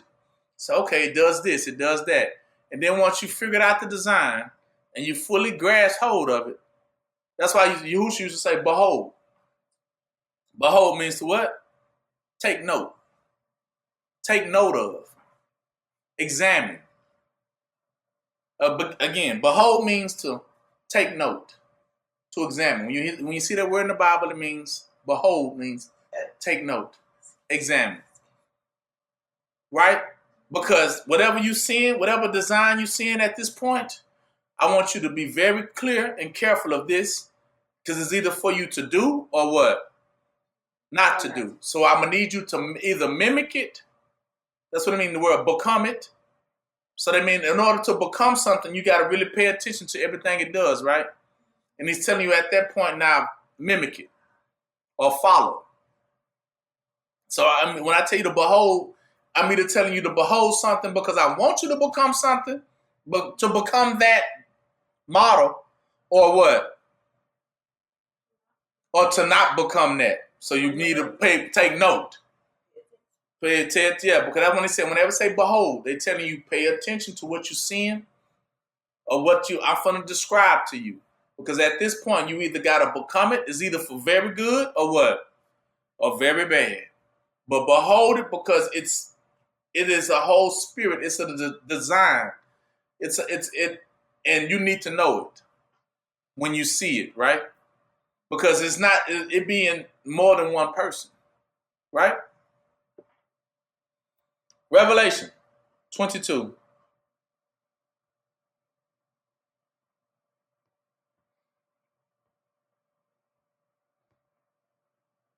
We almost done. Yes.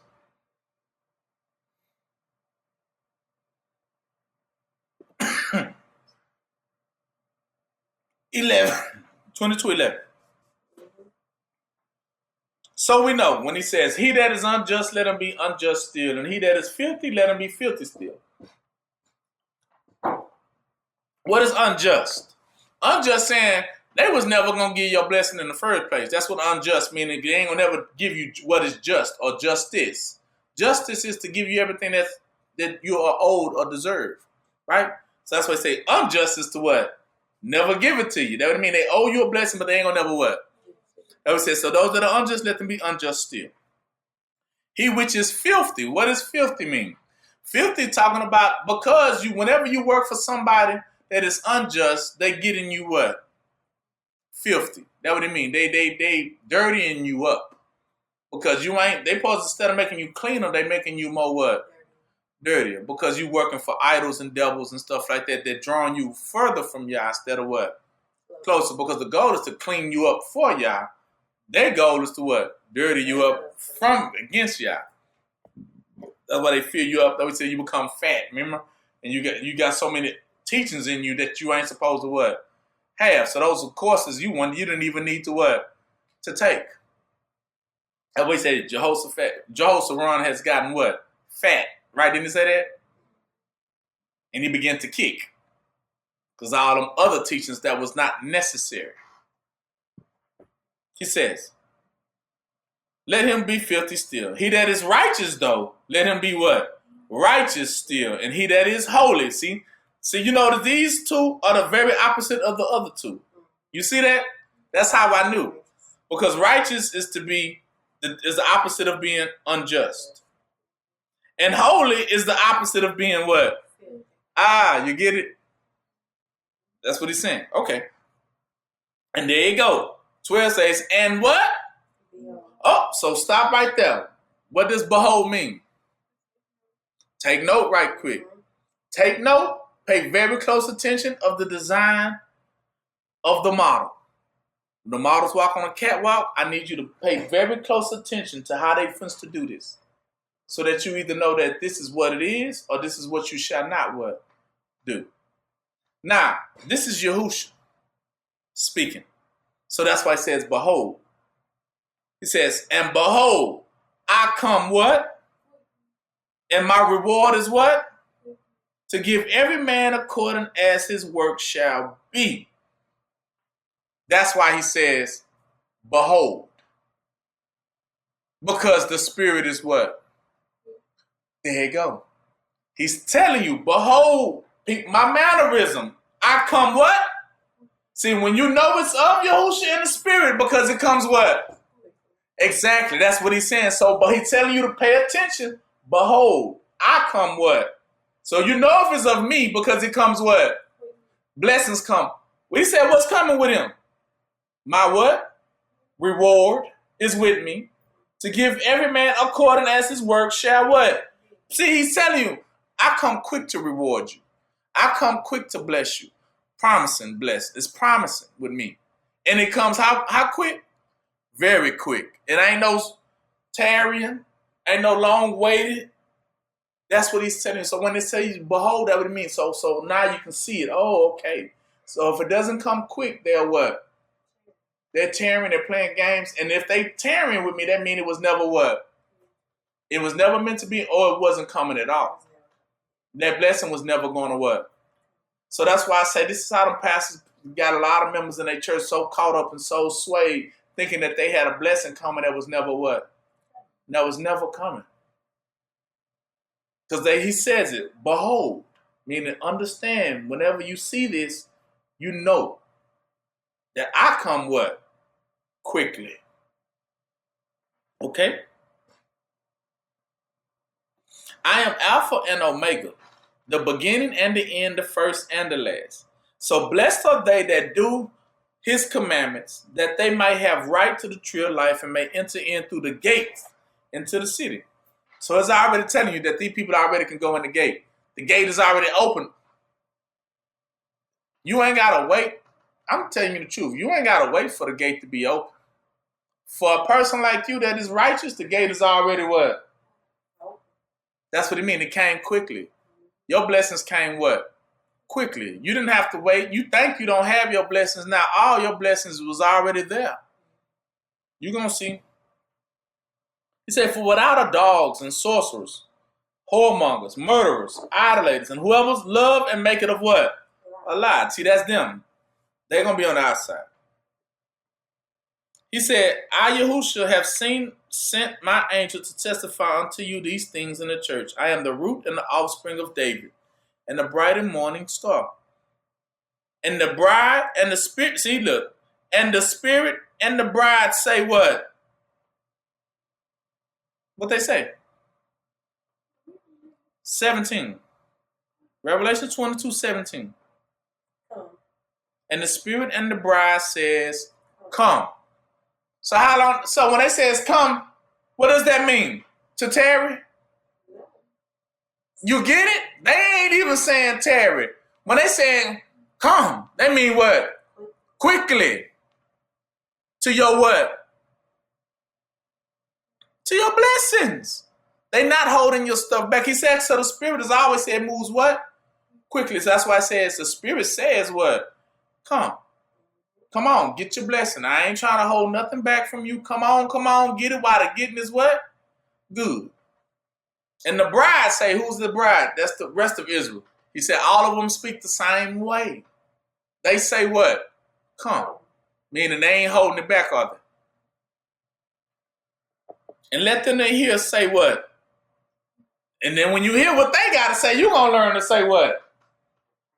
Come. Exactly. I ain't holding nothing back. Whatever I got is yours too. Come, get it.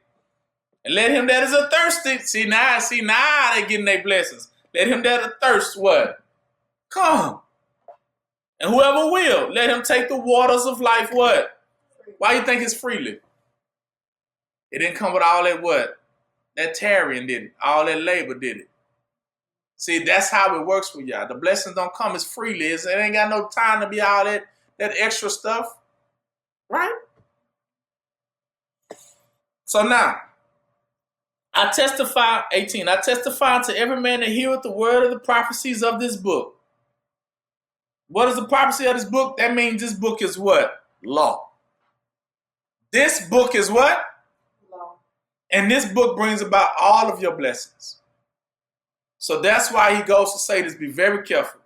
If any man shall add unto these things, God shall add unto him the plagues that are written in this what?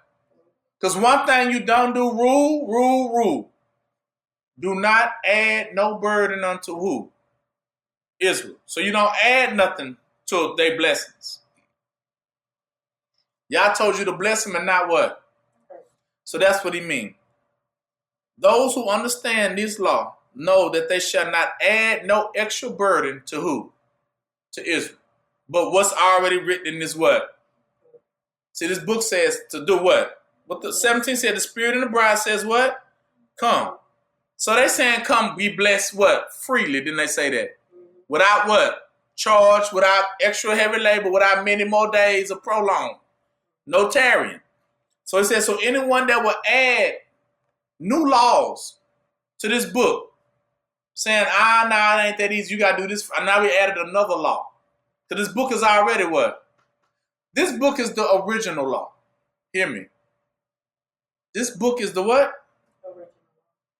You ain't supposed to add nothing to it. This book says bless. That's it. It didn't tell you to add any more labor unto them. That's how you know they in the flesh. Because now they begin to make new what? New laws, don't they? That says, well, we just can't just give it to, now you got to go to work, you got to 9 to 5. They said wake up early, go to bed what? Late. To obtain something that was already written that you supposed to what? Have. That's why I said don't add nothing to their pain. They already went through. Now the goal was to what? To bless them. The Spirit says bless them. It says come, get your what? Blessing. It said don't add nothing else to it. Right? Or you going to add what to yourself? That's why he said come out from amongst her. Don't add it and stay away from her plagues, because now you're going to add them what to yourself. You're going to add them. You're going to add the same punishment that's going to come to her for holding back your blessings. You're going to be punished. And number 2, and if any man shall take away from the book of, see, now if you shall take away what? Blessings. Then if you take away, then I'm going to take away your what? That's what he says. You shall take away If you don't want to take away from the words of this book or this prophecy, Yah should take away his part out of the book of life, out of heaven, out of the holy city, and from everything that was written that you were supposed to get blessed with. Yah will hide it from who? You. Now you don't get none of your blessings, since you wanted to hide their blessing. So he said, if anyone who adds something to it, meaning add another condition on top of what's already written, the first law. This is the original law. Yah never told no man to add nothing else to it. That's the thing. And they have added what? Plenty to it, haven't they? Now you just can't get your blessing. Now you got to go through all these different stipulations. And then they just made things that were so easy. Then they begin to say, this is their greatest words that they use now. When it comes time your blessing, they begin to say, oh, it's complicated. Oh, it's too more complex than I thought. It requires more things. And that when they say it is complicated, that just means another word for the original word, meaning you just been entangled. You have been entangled. When they said it became complex mean a bunch of wires.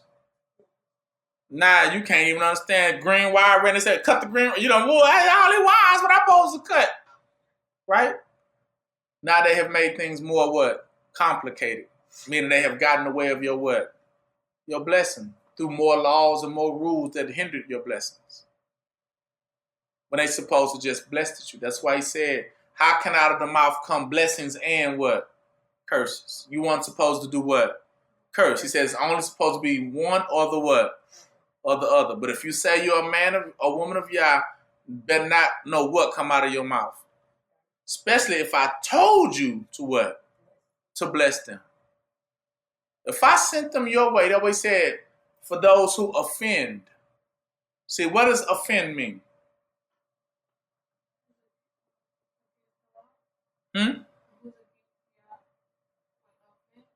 Offend.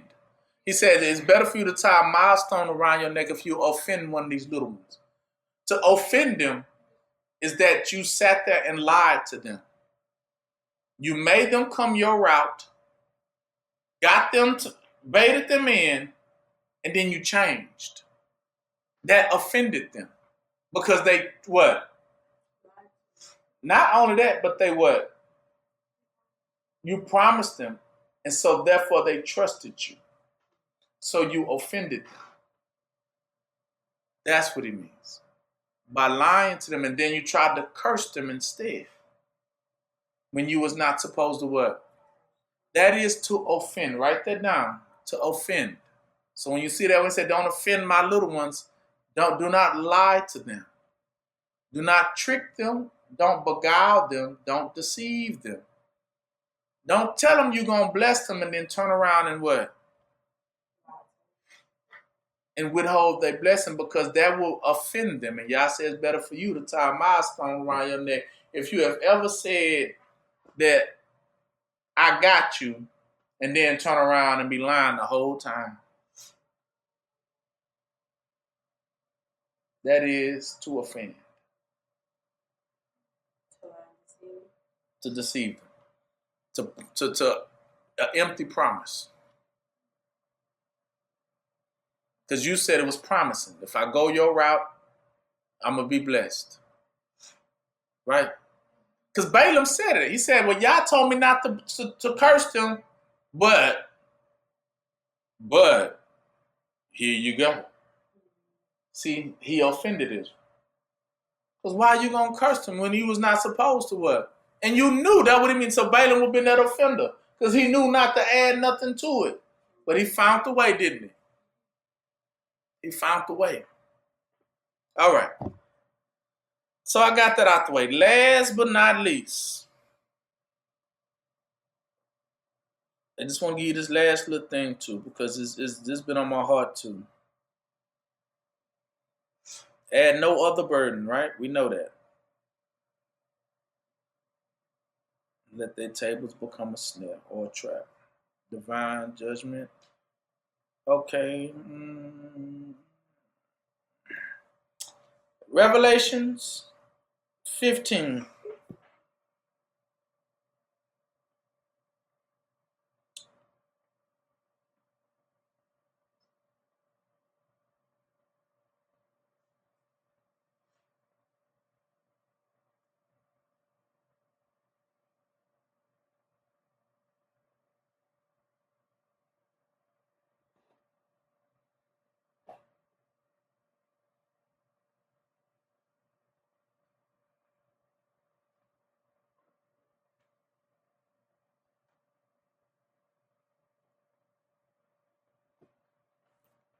Now, in all that of what they have done,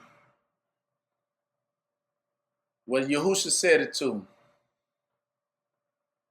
his expected end, remember when he was on the cross, right? And then they dipped, he was thirsty and they handed him what to drink? Vinegar. And he spewed it out, I can't drink this. Because they was trying to say, nah, this was going to be your expected what? End. It was going to end what type of way for you? Sweet or what? Yeah.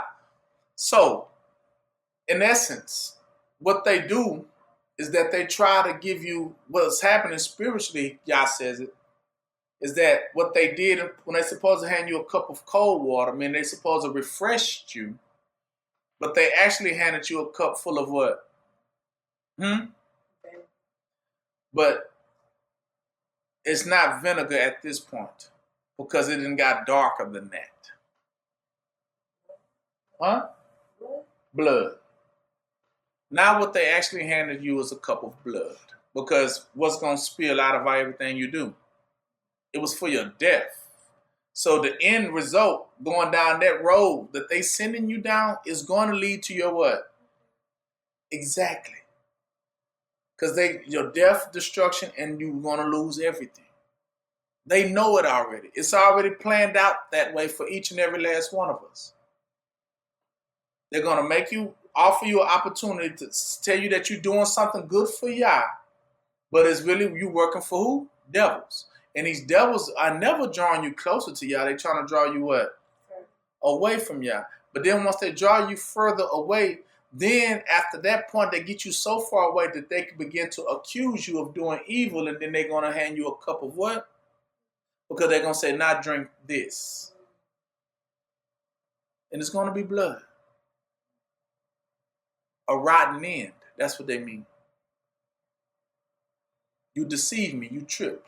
So, what Yah says, that's called leading me what? No. It's the way they say it now.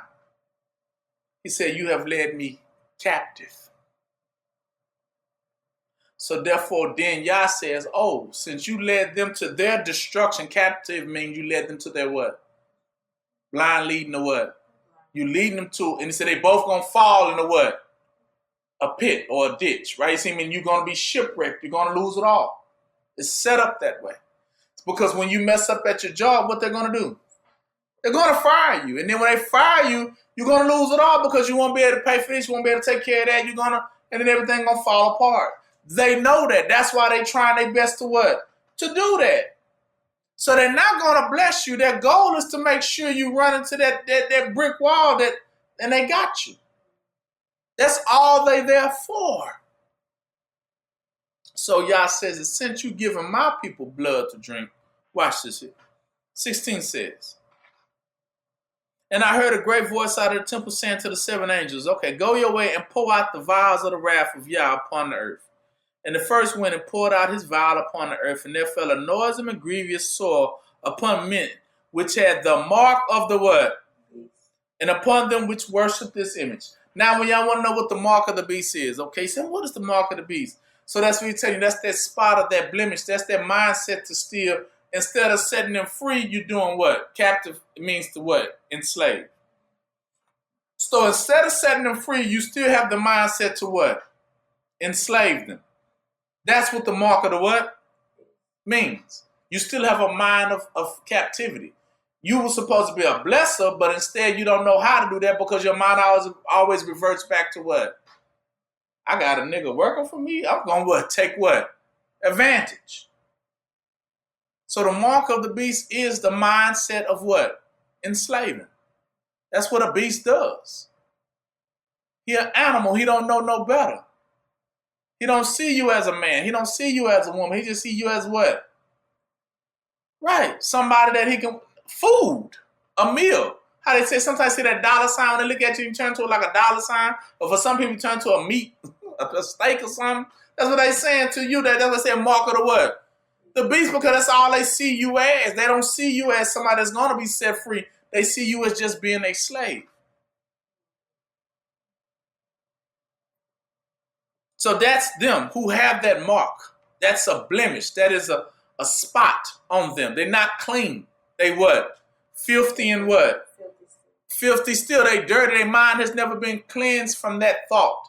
Whenever you cleanse from Yah, you no longer have that thought of what? Enslaving. You don't have that thought in your mind. That's why it said the bride and spirit says what? Come. They ain't coming. You come their route, it's not going to be for your what? Right. It's not going to be for your enslavement, is it? It's going to be for your freedom, your jubilee, your liberty, your peace, your happiness. Then you get that live and then lived happily what? Ever after. You get that with them. But with these devils, they don't have that mindset. You come their way, their goal is to what? Their mindset is thinking about what evil they can what? Do and carry out on you. That's why they have a mark of the what? Beast in them. It's just in them that to be like that. They don't have a mindset to treat you freely, to treat you as equal. They don't even have that mindset. They just look at you as you're going to always and forever be my what? Slave until I kill you. That's it. That's all I have for you. That's all I got for you. That is the curse that I have upon your life, that I'm going to execute upon your life. How they said, and I'd rather die first against my dead what? Body than to set you what? That's how they look at it. That's the mark of the what? Because that's how a beast is when they eat you, how hard it is to get you out of their mouth from between their teeth. How hard is it? If a wolf bites you right now, how hard would it be to get you from out loose? Without tearing. Yeah, exact mark of the what? That's how they are. How hard would it be to get you free from their grip once they what? Got you. That's why he says when he came to Abraham, he said, Abraham, give me your son. What did Abraham do though? See, he didn't hold it back, did he? Yeah, it's yours anyway. But these people don't have that mindset. That's why he said he became the father of what? Righteousness. Because he knew how to give back what belongs to what? Give Yah what belongs to Yah. That's why Yahushua said it earlier. He said, now what if you see the Son of Man ascend back to where he what? Came from? That's what he meant. What if I go back? It is the spirit that what? Quickens. They only say that's the spirit that will be quick to what? Send me what? Back. But the flesh what? Will not. They're going to hold on, ain't they? See, the mark of a beast is that when you put a piece of meat in that beast's mouth, how hard it is to what? To get it out of his mouth, right? It don't want to what? That's what captivity is. That's why he calls them a beast. Because they don't know how to let their captives what? Like a ravenous dog, right? They don't know how to let go. So he says it like this. 3, they had the mark of the beast, and upon them that worshipped his image. So because you got some of those that's down for it. They see it being done, they cool with it, and they got some who participate in it, right? Which one are you? And the second angel poured his vial upon the sea, and it became as what? Blood of a what? A dead man. Why is the blood of a dead man? Because you already what? Dead. Because you in a state of deadness. If you with him, you already in it. Your works are what? Dead works. Didn't he say that? So everything you doing is already what? Dead. So therefore you blood of a what? A dead man. And he said, so that ain't the blood of a righteous man, is it? It's the blood of a what type of man? A dead man. And every living soul died in the sea, meaning he's talking about a teaching. See, the second angel poured his vial upon the sea of teachers. And they teachers became as what? Blood of a what? A dead man. They teach you, see, they tell you, oh, you got to do this. You got to do that. You got to do this. But everyone who drinks it, what? Dead, because they're going to die. They're not going to go to life. Everything they teach them is to what? So these prophets, these pastors, they sending people to what? To their death. Everything they telling them to do doesn't draw them closer to Yah. It leads them what? Further away to their what? To their death. That would say their conversation becomes like the blood of a dead man. And every living soul who listened to them died in the what? In that. And the third angel poured out his vial upon the rivers and fountains of waters, and they became what? Blood. See, other ones who were supposed to have been teaching right, they became what? Blood. So you got already the sea represent all nations. They already conversation was blood of a dead man. And then you had the rivers and fountains of water. These are the preachers and teachers of Israel. Their conversation became as what? Blood, dead man's blood. And I heard an angel of the water say, thou art righteous, O Yah, which art and was and shall be, because thou hast judged us thus. For they have shed the blood of saints and what? Prophets. And now you have given them what? Blood to drink, for they are worthy of it. So what is he really saying now? Yah, patience of the saints. Those who lead into captivity will be led into what? See, if you lead a person to their demise, then you're going to be led what? To your demise. Somebody going to trick and fool you too. That's what he said. He said, that's what he said. That is what's worthy. You reap what you what? So you're going to lead these. Then we say you done killed all the saints and prophets because you done led them what? That's what it means to be led what? Astray. Now, I'm going to have somebody lead you what? Because you're going to follow somebody's doctrine too that's going to get you what? Demise, reach your demise. Okay. Last point.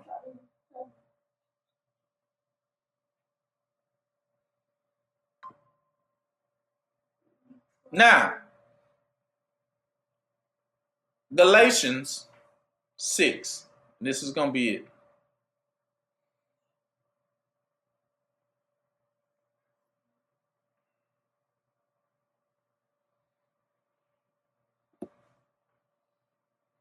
Start with 6, or 5.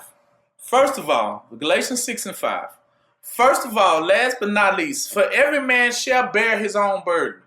That's key. That's why I tell y'all all the time, ain't nobody getting out, ain't nobody finna be carrying your stuff for you. No.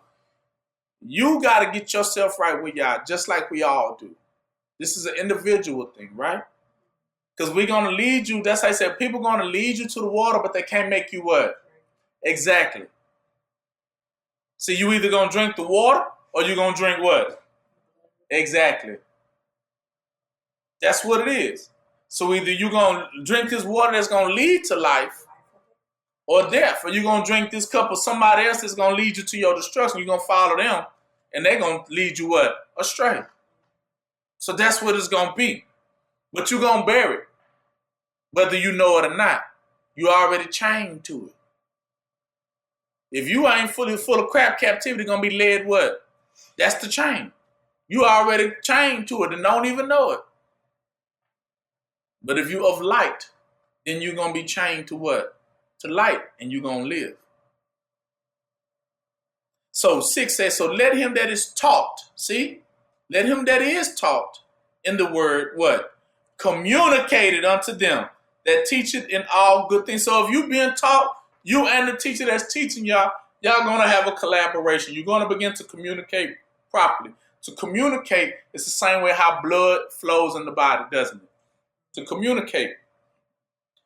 The brain knows that the heart needs blood. So the brain communicates to the heart. The heart starts pumping what? Blood. Now, if your hand, fingertips, or nails, or toenails, or something begin to start lacking, oxygen and water and blood, then they communicate and say, okay, we need to reach out to this one, right? And so they're going to reach out. So to communicate means to what? To reach out, communicate with one another. That means you being very transparent with one another. Clarity with one another, right? Teaching them everything you know, right? And being taught too, right? And that's going to be a great communication because it's going to build each other up. See, things you don't know, I might know in the spirit. Things I might not know in the spirit, what? You might know in the spirit. But that collaboration is very good communication, right? Because that's what it costs to deposit and withdraw according to what you need, according to all, fulfilling all what?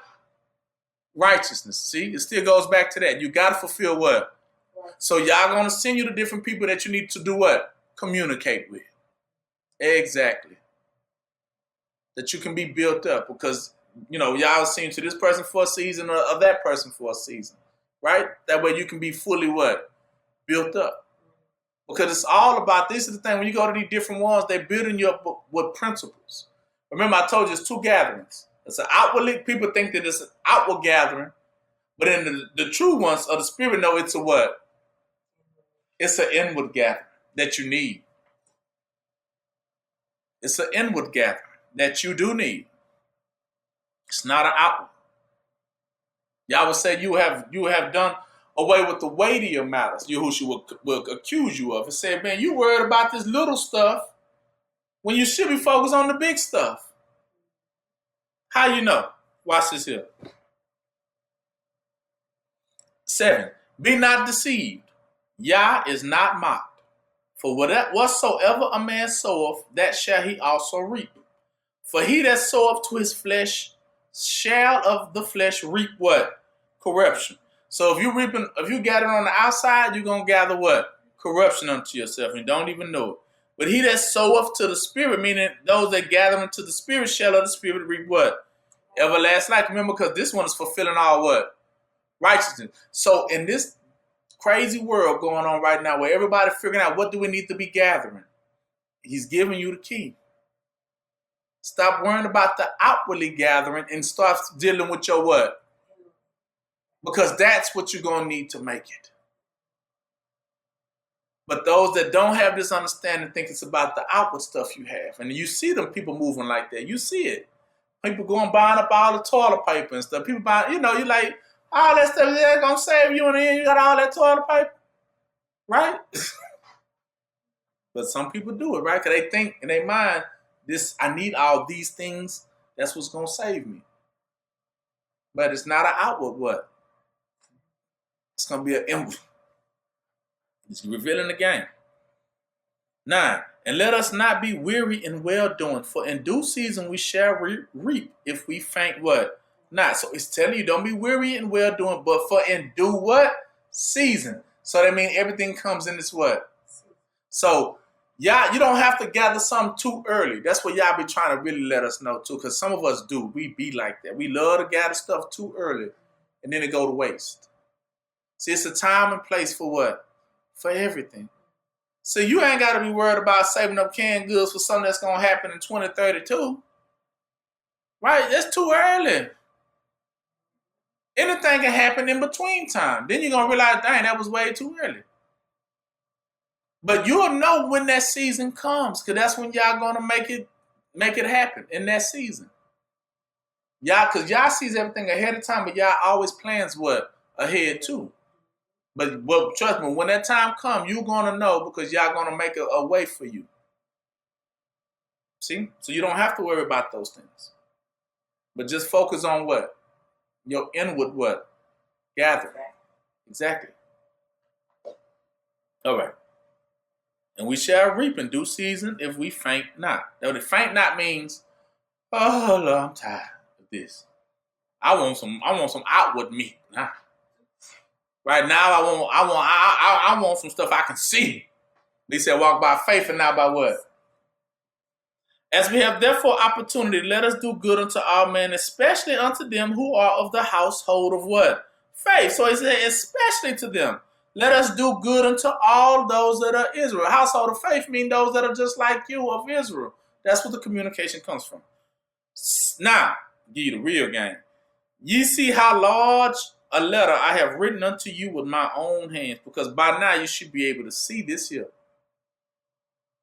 As many as desire to make a fair show in the flesh, they constrain you to be circumcised, only lest they should suffer persecution for the cross of Christ as themselves. For neither they themselves who are circumcised keep the law anyway, but desire to have you circumcised as well, that they may glory in your flesh. This is my last point. You want to know what they're saying right there?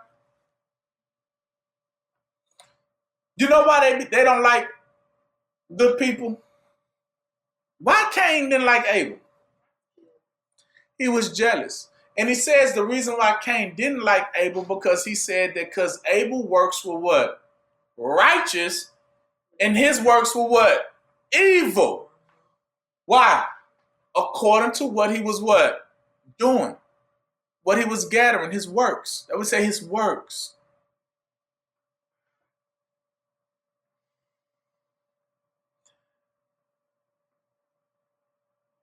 The reason why they don't want to, I'm going to show you how the devil works. This is a trip, but you can't see it once I show it to you.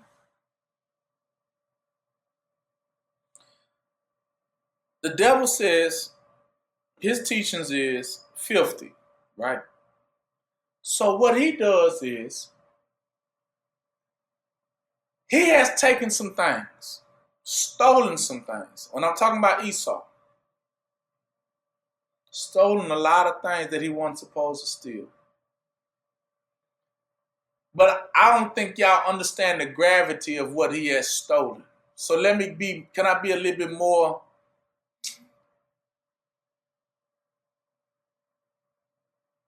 more rated?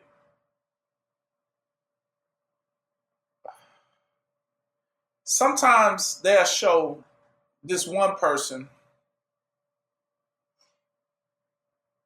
who will rape somebody. Listen. Now, while he's doing the raping, he says after he gets up, he's like, now, what are y'all standing around for? I mean, come join in. Come get some too. You, come on. The more the merrier. Get, and all your getting, right? Get it. It's Too Short had a famous song. Y'all might be too young for that. But it's a song Too Short made a long time ago called Get It. Get it while the getting is what? Good. You're right. Y'all might not know that song. But it's a 90s song. But the song will say, getting it, the lyric says it goes like this: get it, and get it while the getting is good. See, it's a getting, but it was not good. But he said, while it is what? Good. Meaning while it appears to look what? Good. Get it. Mean take what you want. Spoil, have your way. Get it while the getting is good. You should be what? Getting it. Like I have what? Got it. So the devil said, I done got it.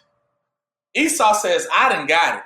After he done raped. I get it. Why? Now y'all come on, get it too. While the getting is good. Ain't nobody get in there. You know you want to. So, of course, the dumbest fall for it. Of course they do, don't they? And it's sad to say, but of course they do, don't they? And so they jump into.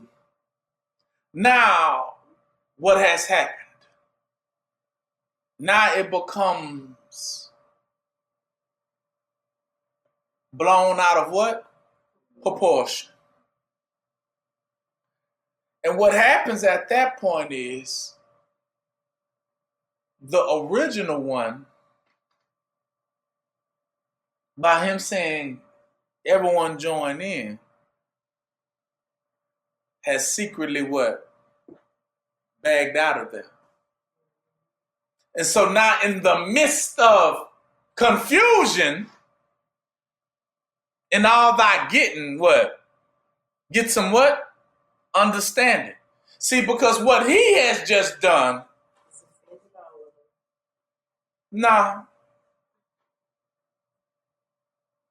he done set all them up, other ones up in the room for what? For death.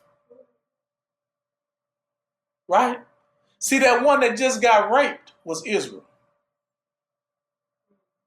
You see? And the one who raped it was the original. You see, that was Egypt. He was the original. Remember Pharaoh? And so he started talking to all the rest of the nations and said, well, shoot, get in there. Get you some too. So here go Africa. Right? Here come Asia. Well, let me get some too. Here come Japanese. Let me get some too. And then, of course, Esau. So after all of them get it, it's confusing because not all of them have it. Have they got their piece? Now, the confusion is, how do you get justice? You see, the devil good. Because the devil knows how to hide now. So that's why Esau teaches all of us to get it while the getting is what? Because they know that before Yah can get to the original one who did the raping, when he come in with the sword, yeah, he got to slay what? Everybody that what? Participated. So he's like, well, what do we have here? This is what the devil says. That's why you don't understand why the devil ain't been caught yet. Because he believes in what? Sacrifice, don't he? So he'll keep telling you, well, get in there. Get it. You want some of it too, don't you? I done got rich. You can be rich what? Don't they advertise it? You can be, all you got to do is get in there too. And so all us as dummies, we what? We jump in too. And what do? We offend who? Israel. You see? We all jump in there and participate in it too. And meaning, and what does the rapist say? Keep her what? Down. Never let her what? Don't let her get up. Keep her down. So you come in, you get some too. So what he does, he bags out of it now. And then he gone. So when the slayer comes into the room, which is Yah, of course, ready for vengeance, he got to slay all of us first, because judgment starts where? At the house of where? Yah. So that means Israel got to get hit what? First. So that gives time for the devil and Esau to what? Get a running what? To get up out of there. So you think that Esau was blessing you when he tell you to get rich. But really what Esau was doing is setting you up for what? Setting you up for your death. See, that's that cup of blood. Because for as many that participate thinking that this is going to be the richest of an outwardly gain, it's a setup. But it also gives him time to give himself space to escape. Why do you think he's trying to go to the moon and go, trying to give himself room to what? Escape. See, because Yah has to first drop vengeance on who? Who get hit first? Israel. We know we get hit first. We already know. So for all of us that want to be rich and participate in hurting Israel, they got to get, like P. Diddy, you see, now you're seeing, we got to get hit what? First. You jumped in and got you some too, you going to get hit. So that's why I tell my people, don't worry about being rich, because it's a trap. Only reason why Esau offering you riches is because he done already took riches. Number two, it covers up what he did, what? And it covers up what he took from Israel. Because while you robbing, he done already know what? Only reason why he's telling you to get some because he done already what? Got his. Now the question is, what did he get? See, that's why they call it ride and looting. Because the looter gonna tell everyone else after he get his stuff, y'all come on in there now, y'all get what y'all gonna get too.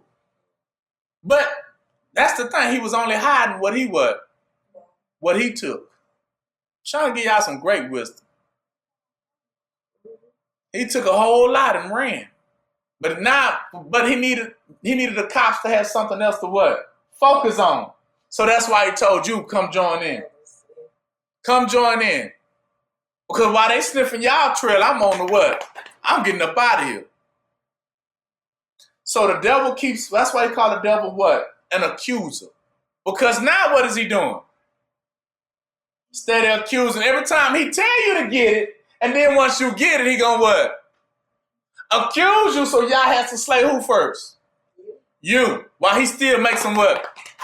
Room to get away. That's called fencing. You see, he's steady what? Being dodgy about his what?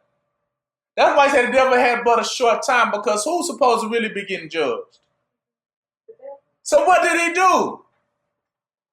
Only thing he did was extend it by getting everyone else caught up in it, so that misery loves what? So he just made it where he can escape a little bit longer, because y'all got to focus on what? You now.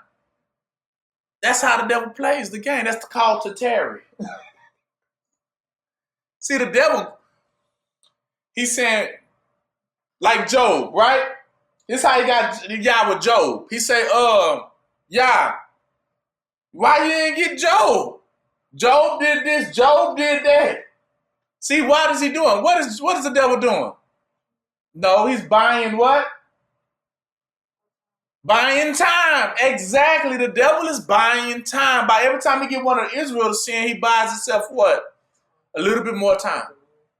Because Yah has to get you first. So the goal is to get all of our people to stop what? Sinning. Then he can finally go after who? But that's why they want to keep us what? No, keep us sinning, because they know that they already have a judgment on them. But they want to keep that gap by keep offering us to sin where in the midst of what? He said the devil's in the midst of what? Confusion. So he don't want to be caught, but he needs to buy himself time by putting you in the way, using you as human shields if he can get you to participate. So now you see why they so heavily want you to participate. It's not because they want you to be blessed. They go after people like us all the time. They make it hard for us because they need us to what? Bait, right? Because they get us to bite the bait. Say, okay, well, you know what? I want what Esau got. And they say, good. Whew. Because that buys me what? Some more time. Because y'all going to be busy dealing with this one. And I'm going to be gone. I'm going to be gone. There's these two angels. I'll call them shepherds.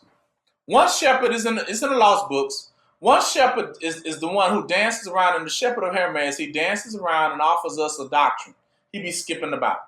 Say, here, take this. Eat, drink. And he be smiling, we be dancing. And we all take it and drink and sip. And we get to smiling and dancing too, because he's getting us drunk. See, that's that one that's raping and telling y'all to join in.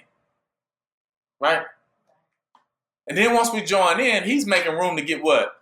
Out of there. Because he knows judgment what? Coming on him for doing that. But he's the original one, isn't he? He's the original principality. He's the original one that caused everyone else to what? To sin. By inviting them to sin. Always there's a member in me that wants me to do sin. Why? I don't want to sin, but there's a member that's dwelling around me that's steady trying to talk me into what? Sinning. That's Esau. Come on, get in there. It's going to be fine. Right? But if you do, see, when that sword comes down, it's got to get you first, because remember, Israel gets judged first, and then the other nations. So that means Israel as a whole has to stop sinning, but it's going to get all the way down. He said to 1/3 of Israel will be left. That's how much slaying is going to have to come about for Israel to finally say, you know what, I ain't with it no more. I ain't sinning no more. And when Israel as a whole stops sinning, then Yah's going to turn the blade on the other nations. But that's the whole thing. Esau says that's the whole reason why he has to keep trying to what? Make us sin. So that way he won't be what? Because he's going to always, the devil's a great, nobody call him an accuser, because he's going to say, well, they did it what? They did it too. That's his whole gripe. They did it too. Why you gonna tell me? Look at them your people. Look at your people. Don't know how to act. Look at them. Just look at them. Oh, them people filthy. They just disgusting. How you gonna get me? What about them? Right? So that's how the devil plays us. Because actually the Lord is coming for the devil. But the devil keeps throwing us in the middle. Right? It's for as many of us as he can. As he trying to evade and be dodgy, right, about himself. We say dotting about, like, oh, you ain't gonna get me, ting, ting, ting, right? But he keeps throwing us in the midst, too. That's called what? Fire, right? He's feeding us to the what? To the fire. Right? That's how all he's doing. He's not blessed. I say Esau, I had to realize that Esau can never bless us. He doesn't know how. So the only thing he ever really doing, if he's offering you anything that, quote unquote, seems to be good, is really what? It's for your death. It's a trick. You gotta know it's a trick. If he offering you something that sounds too good to be true, it's because it's what? It's too good to be true. It's not, and true means it's not promising. The deal is a deal of death. It's blood in that cup. He's just offering you something that's going to get you killed. Don't fall for it. Do not what? So right now you guys are clean. You know better. You know not to fall for what Esau's selling, because Esau works with the devil to try to keep us in what? Sin. Because he's trying to buy himself what? Time. So that's all he's doing. And in the meantime, he's trying to delay your what? Blessings too, ain't he? By keeping you in what? Sin, and keep you what? Down and out. That way you can't get your what? Instead of trying to put you to shame. So like I say, labor not for things that are not what? Promising. Promising comes with blessings. Promises come with peace. A happy ending. The devil cannot offer you that, can he? Esau cannot offer you that, can he? What about the other nations? Peace comes through who? Yahushua? Only his spirit. And he said the spirit is how fast is the spirit? To getting you to your blessings. Quick. That's how I'm able to even come to y'all week in, week out. Because it's quick to it. Some of the stuff I'll be learning the next day is quick. It don't tarry. It's quick to the understanding of everything that belongs to us. But the flesh is what? Weak and slow, slothful. I ain't trying to get you nothing, nowhere, no how. Tarry leads you to the opposite direction, astray. And you run around here praising Buddha dolls and stuff. It'll throw you all the way completely off.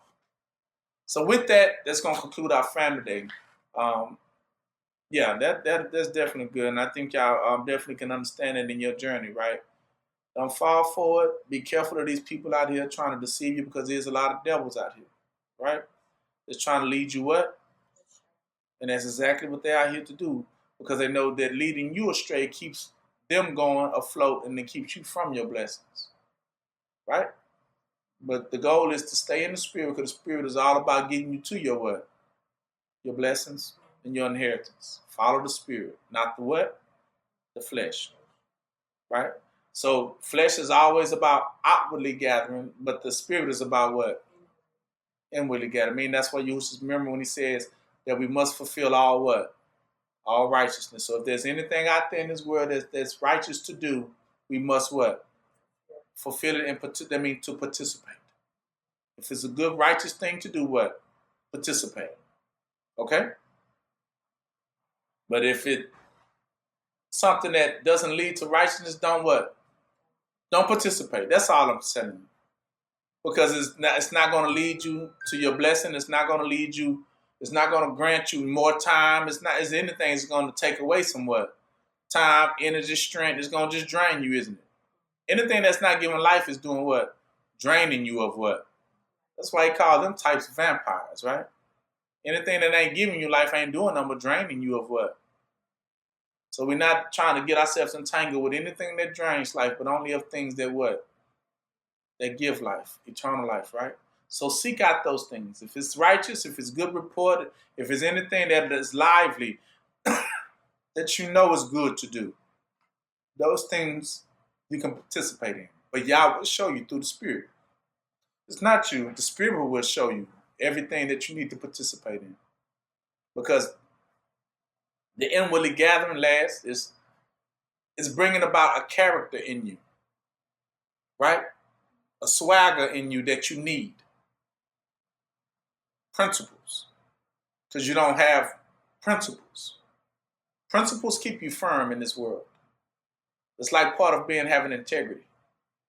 But if you ain't got no principles in you, you be led astray by anything. At that point, you nothing more but like water. You got rock and you got what? Water.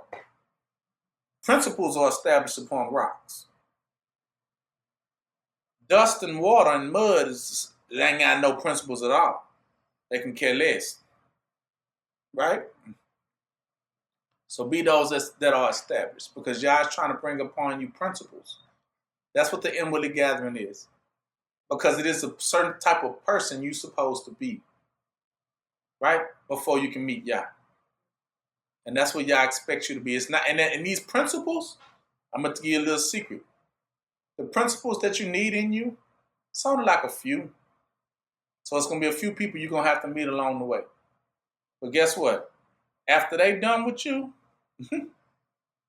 trust me, you're going to be seeing, thinking, talking, speaking a whole different type of way. And that devil ain't going to be prepared for that. Okay? But it's because that person is you. Remember when Adam and Eve bit the apple? They lost those principles. And they forgot who they were. See, that's what the gathering is. It's not an outwardly gathering, right? It's a gathering of that personality of who you once what? Was. So it's not a new person. That's the whole thing. The mystery of it is that it's not a new person. That's who you really were. And you gathering it all what? Because that's who Yah needs to see that day. And that's the one Yah gonna spare that day. But if you any other version of yourself on that day, Yah ain't sparing that. Because that ain't who? That ain't you. That ain't who they expected to see. So you be the version of you that Yah wanted you to be, because that's why, but Yah, the Spirit, will lead you to whom you need to talk to, what you need to gather, what you need to listen to, what you need to study, what you need to observe, and what you need to behold. Trust me, you ain't going to miss nothing, because the Spirit ain't going to miss it. It knows who you are. That's why it's the Spirit. And it knows how to gather that back to you. Right? Because that's the one that commands respect and power and authority. Yah want you to be that warrior that you were. That strong one that you were. Before the devil deceived you and stole all that from you. Now with that, not only does it build up good character, but it also restores all the things outwardly too. Of course those things come. I don't like to talk about them much, the outwardly things, because I don't want y'all to concentrate on those things, right? You get too much of that from the churches anyway, right? They always want you to concentrate on that stuff. But that ain't what you should be concentrating on. That stuff gonna come. Didn't he say that? You fulfill all righteousness. Didn't he say that? Then those things shall be what? Added. Didn't he say that? But seek ye first what? The kingdom of heaven. And all those things will be what? Added. So those things are all gimme at this point. That ain't what you should be focused on. Then we said, don't worry about what you say. Eat, shall drink. Well, didn't we say that? All those things will be what? Added and provided. And do what? Season.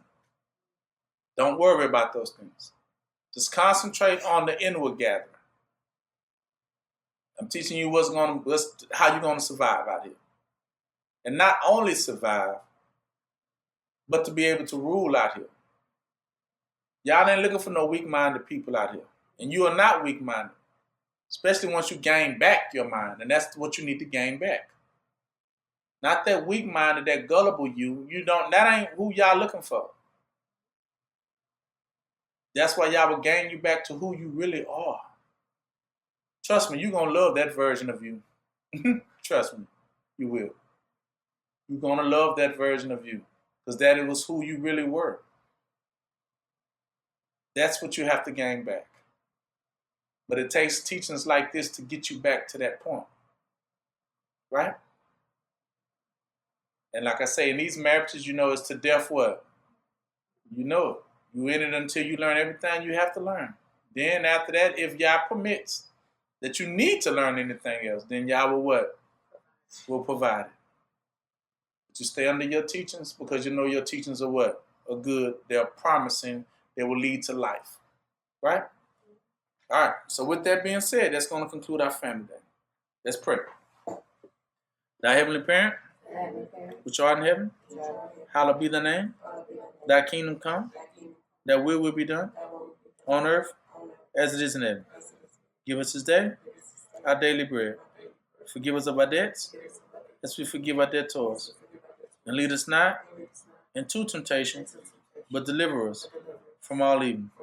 For our heavenly parents are the power, the kingdom, and the glory, forever and ever. Hallelujah.